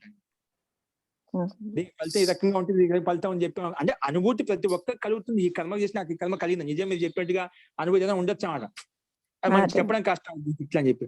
కానీ ప్రతి ఒక్కరికి అనుభూతి కలుగుతుంది. ఈ కర్మ ఇలాంటి ఏ పాపం చేసాం మనమే అనుకుంటా, నేను ఏ కర్మలో ఏ పాపం చేసి నాకు ఈ కష్టం వచ్చింది, ఈ బాధలు కలుగుతుంది అనుకుంటాం కదా. అంటే మనసు మన సంస్కారం చెప్తుంది ఈ కర్మ చేశాను కాబట్టి నాకు ఈ గతి వచ్చింది, ఈ స్థితి వచ్చిందని చెప్పి. కాబట్టి అవి కర్మ విషయంలో కూడా మనం చాలా విషయాలు తెలుసుకోవచ్చండి. మనం కొంచెం సూక్ష్మంగా మన దృష్టి ధ్యానం వైపు, యోగాభ్యాసం వైపు పెట్టామంటే చాలా విషయాలు మనకు తెలుస్తూ ఉంటాయంట. సంస్కారం బట్టి నీ కర్మలు తెలిసిపోతాయి. అన్ని చూడాల్సిన అవసరం లేదు. నీలో ఉండే సంస్కారం బట్టి దాన్ని బట్టి నీకు స్థితి మొత్తం అర్థమైపోతుంది. మొత్తం అన్ని చెప్పాల్సిన అవసరం లేదు. దీనికి ఈ కర్మకి ఫలితం అని. సంస్కారం కొంచెం తెలిసిందో స్థూలంగా తెలిసినా కూడా మనలో ఉండే గతివిధి మనకు అర్థమైపోతుంది. గోపాలరావు గారు. మహోదయ నమస్కారం మహోదయ. ఇందాక చర్చ వచ్చింది కాబట్టి ఇప్పుడు మన సందర్భం కాదు మహోదయ. ఇందాక చర్చలో బ్రాహ్మణులు అనుష్ఠానం చేయటం మర్చిపోయారు, రకరకాల కారణాలతో వెళ్తుపోతున్నారంటే ఈ సామాజిక ఆర్థిక కోణంలో చూడాలి మహోదయ. దాన్ని సమాజమే చెడిపోయి ఉంది, ఆర్థికంగా పరిపుష్టత లేదు, రకరకాల భిన్న మార్గాల ద్వారా వాళ్ళు వెళ్ళిపోతూ వస్తున్నారు. ఇదివరకు రాజులు ఉండేవాళ్ళు, వాళ్ళు పోషిస్తుండేవాళ్ళు, చక్కగా వాళ్ళ కార్యక్రమాలు వాళ్ళ అనుష్ఠానం చేసుకుంటూ ఉండేవాళ్ళు. కానీ ఈ లౌకిక ఈ సమాజంలో భిన్నంగా వెళ్ళిపోవాల్సి వస్తుంది. అది సమాజంలో ఉన్న మార్పు మహోదయ. అది ఒక్కటే ఈ సమాజంలో మార్పు మూల కారణం చెప్పాను. బ్రాహ్మణులు మూల కారణము. వాళ్ళు విద్యను నేర్పించే వాళ్ళు, తప్పు చేస్తే తప్పుని దండించే వాళ్ళు, శిక్షించే వాళ్ళు, చెప్పేవాళ్ళు. తప్పని చెప్పలేదు అనమాట. తప్పని క్షత్రియులకు చెప్పినప్పుడు క్షత్రియులు కూడా వాళ్ళు తప్పు చేయడం మొదలు పెట్టారు. ఎందుకంటే వీళ్ళు తప్పని చెప్పిన క్షత్రియులు దండించే వాళ్ళు, బ్రాహ్మణుడు ఏం చెప్తే బ్రాహ్మణుడు అనుసరించే వాళ్ళు క్షత్రియులు. అంటే ఆ క్షత్రియులు ఏం చేసేవాళ్ళు, తప్పు చేసిన శిక్షించి దండించే వాళ్ళు క్షత్రియులు అనమాట. ఇప్పుడు బ్రాహ్మణులు వాళ్ళ కర్తవ్యాన్ని తప్పు ఒప్పని చెప్పినప్పుడు ఏమైపోయింది, క్షత్రియుడా వాళ్ళు కూడా తప్పు చేయడం మొదలుపెట్టారు, అర్థం చేయడం మొదలుపెట్టారు, భోగ విలాసం యుక్తం అయిపోయారు అనమాట. వాళ్ళు చేయడం మొదలుపెట్టి వాళ్ళు చూసి వయసులు అలాగైపోయారు. వయసులు ఎలా చేసినప్పుడు ఇంకా శుద్ధులు ఏమంటే వాళ్ళకి ఏం తెలియని వాళ్ళు అదే భోగ యుక్తం అయిపోయారు. అంటే మూల పొరపాటు ఎక్కడ జరిగింది, వాళ్ళు ఒక సరైన విద్యాభ్యాసం కొనసాగిస్తూ వస్తుంటే, వాళ్ళ కర్తవ్యాన్ని వాళ్ళ ధర్మాన్ని కొనసాగిస్తూ వస్తూ ఉంటేనా, ఎవరు తప్పు చేసినా చెప్పేవాళ్ళు. విద్యాభ్యాసం నీ కర్తవ్యాన్ని పూర్తిగా చేసినప్పుడు, ఒక విద్యాభ్యాసం ఉన్నట్టుగా చెప్పినప్పుడు అది విద్యను వెళ్తే అభ్యసించదు, అక్కడ క్షత్రియుడిని కూడా బ్రాహ్మణుని దండించవచ్చు. నీ తప్పు చేస్తున్నావు, బ్రాహ్మణుడు కూడా దండించే అధికారం ఉంది, బ్రాహ్మణుని దండించే అధికారం ఉందన్నమాట. బ్రాహ్మణుడు తప్పు చేస్తే క్షత్రియుడు తప్పు చేస్తే బ్రాహ్మణుడు, అలాగే క్షత్రియుడు తప్పు చేస్తే వైశ్యుడు. విద్య ఉందంటే ఇది తప్పని చెప్పి ప్రతి ఒక్కరు అడిగే అధికారం మనకు కూడా ఉంది. ఇప్పుడు సమాజం కూడా ఉంది, అడగడానికి హక్కు ప్రతి ఒక్కరికి ఉంటుంది చెప్పి. అలాగా మనం ముఖ్యమైన పని వదిలిపెట్టే వల్ల విద్యాభ్యాసం ధర్మాధర్మం గురించి మనం మర్చిపోవడం వల్ల ధర్మాధర్మం యొక్క విద్యాభ్యాసం మనం గురుకుల శిక్ష విధి విధానం ప్రకారంగా మన సంస్కృతి సభ్యతని మర్చిపోవడం వలన ఆ వివేకాన్ని ఆ విద్యని మనం కోల్పోయామంట, ఆ పరంపరను కోల్పోయాం. అందుకే అందరు తప్పులు చేస్తున్నాం. అందరు తప్పులు చేసినప్పుడు ఒకరికి చెప్పే అధికారం మనలో ఉండదు అన్నమాట. ఒక తప్పు చేసినా అదే తప్పు మనం చేసినామంటూ ఎదుటివాడిని ఆ తప్పు చేసినామని దండించే అధికారం మనం చెప్పలేము. ఆటోమేటిక్ మన నోరు బంద్ మూత పడిపోతున్నాం అంట.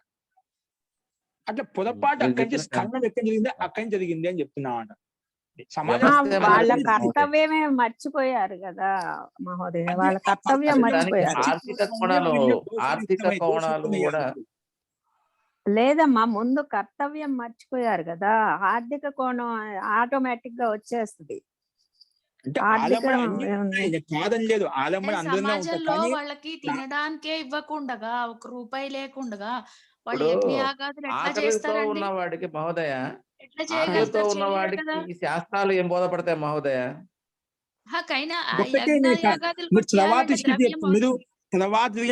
కరెక్ట్ అని కాదని తర్వాత చెప్పడం లేదు. ఇదంతా తర్వాత జరిగేటువంటి యజ్ఞ వాళ్ళకు బ్రాహ్మణులు పోషించే వ్యక్తులు కూడా అన్య మతస్థులు. ఎందుకు లేరండి బ్రాహ్మణులను పోషించే వ్యక్తులు చాలా మంది, బ్రాహ్మణులను గౌరవం నిజంగా మనం మన కర్తవ్యాన్ని ఆచరిస్తూ పోతూ ఉంటేనా ఖచ్చితంగా వాళ్ళకి ఎటువంటి లోటు ఉండదు. నిజంగా అయిపోతుంటేనా ఖచ్చితంగా వాళ్ళకి పూజిస్తుంది. అన్ని అవకాశాలు ఏవైతే అవసరాలు ఉన్నాయో అవన్నీ పూజించబడతాయి. ఎక్కడైతే లోపం వచ్చిందో అక్కడే మన ఉపేక్ష భావం ఉంటుంది. మనము గోవా చరిత్ర చూసినా, తమిళనాడు చరిత్ర చూసినా, కేరళలో చూసినా బ్రాహ్మణులను ఎట్లా చంపేశారండి. గుజరాత్ లో, చాలా కాశ్మీర్ లో బ్రాహ్మణులని గురించే అన్ని చోట్ల భయానికి ఎవరు ఒక కాలంలో అది వదిలేశారు. ఇప్పుడు గురించి మాట్లాడకూడదు మనం. అప్పటి నుంచి చరిత్ర మొత్తం నుంచి వెనక నుంచి చూడాలి. ఇప్పుడు సడన్ గా వీళ్ళు చేయట్లేదని మనము వర్తమాన స్థితి చెప్పడం లేదు. వర్తమాన స్థితి చెప్పడం లేదు, చరిత్ర యొక్క మూల స్థితి చెప్తున్నాను. అక్కడి నుంచి పొరపాటు జరిగితే ఆ పరిణామాన్ని ఇక్కడ మనం ఇంతవరకు అనుభవిస్తూ వస్తున్నామని చెప్తున్నాను. మూలంలో అంటే స్టార్టింగ్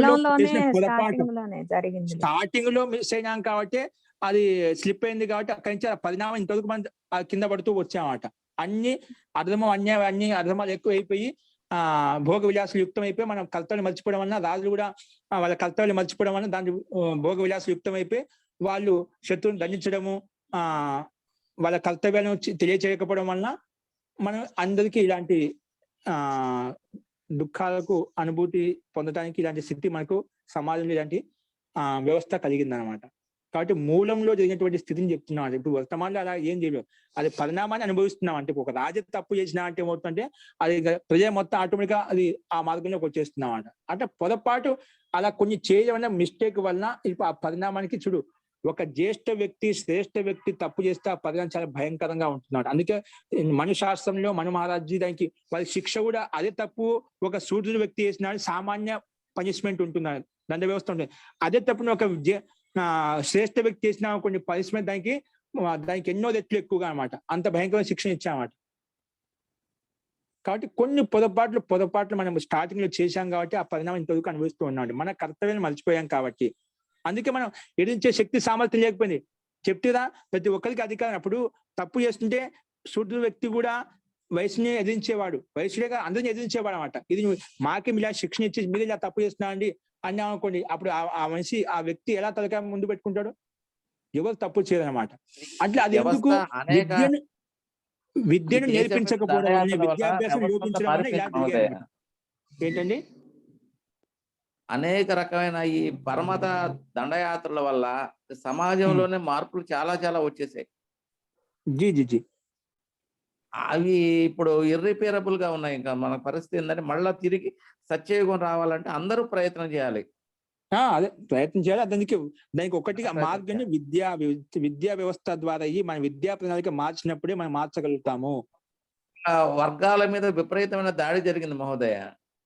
జరిగింది చెప్పి మన వాళ్ళు తర్వాత మన చిద్రాన్వేషణం చూసే పాశ్చాత్య సభ్యులు కావచ్చు, ఇంకా యవనులు కావచ్చు, ముస్లిమాలు కావచ్చు, వాళ్ళంతా వాళ్ళకి విద్యా బుద్ధిని మన నిన్నెవరు చెప్పారు, సముద్రం ఒడ్డున ఉండేవాళ్ళు అంతా బతికేవాళ్ళు అనమాట. ఎవరైతే విద్యాయుక్తం లేని వాళ్ళు అధర్మంతో యుక్తం ఉండే వాళ్ళు సముద్రం ఒడ్డున అక్కడ ఆదేశాలు పంపించేవాళ్ళు అనమాట, దూరంగా ఉంచేవాళ్ళు అనమాట.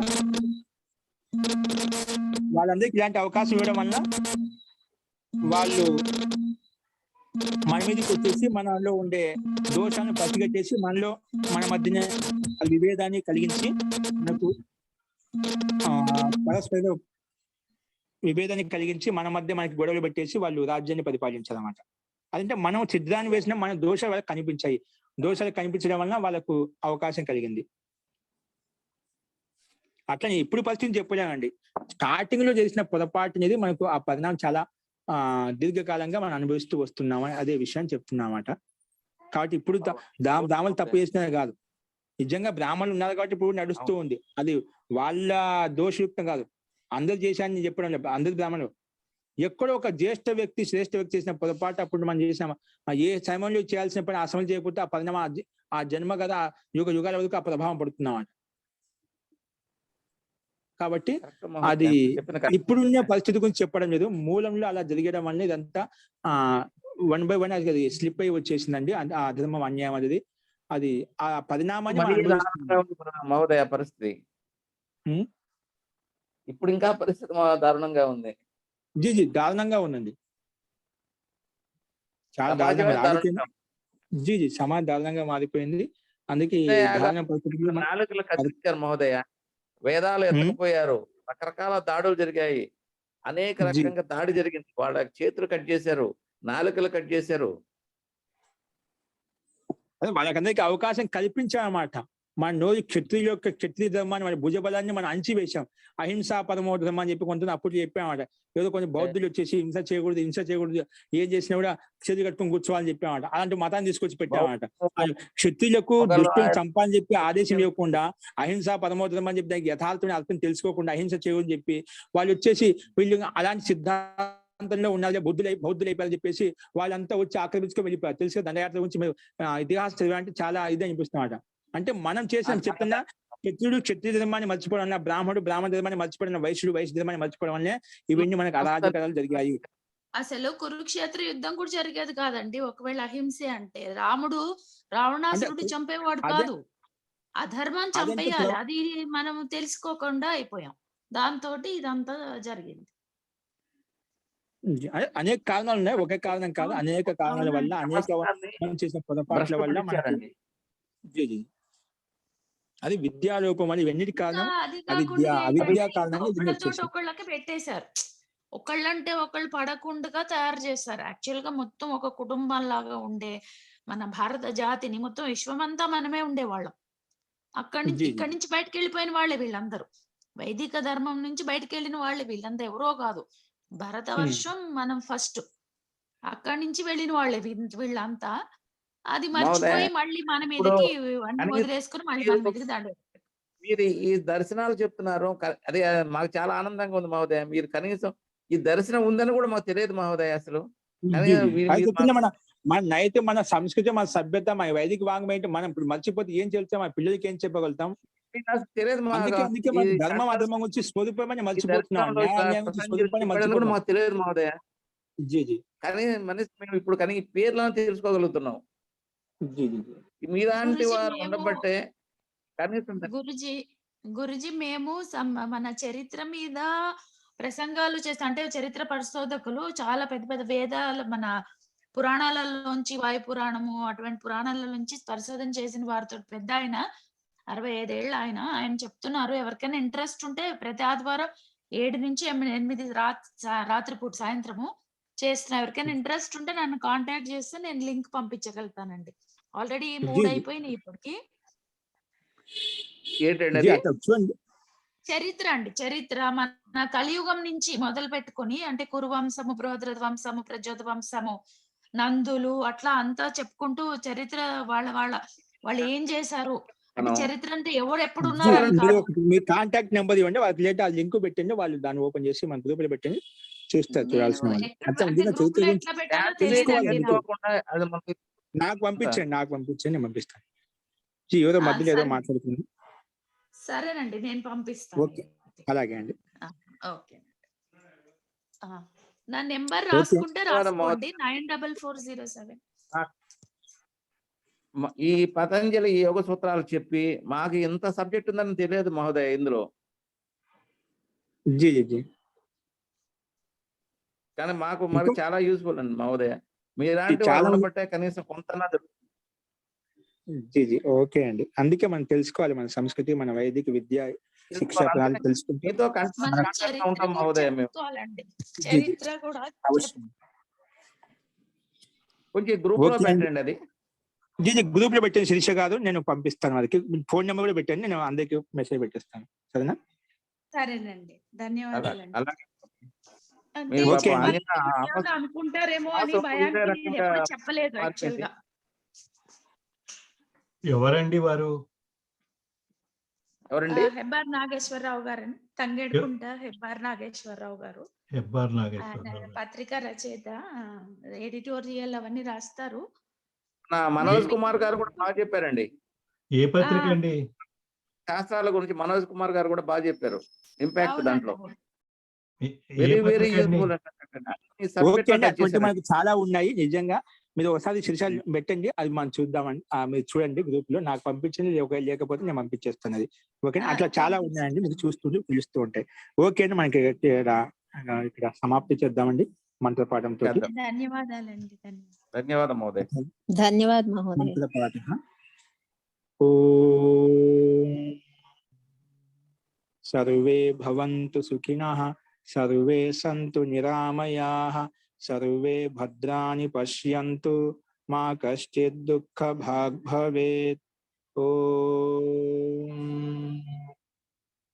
శాంతి శాంతి శాంతిః. ధన్యవాదాలు మహోదయ్. అందరికీ నమస్కారం అండి. నమస్తే గురుజీ.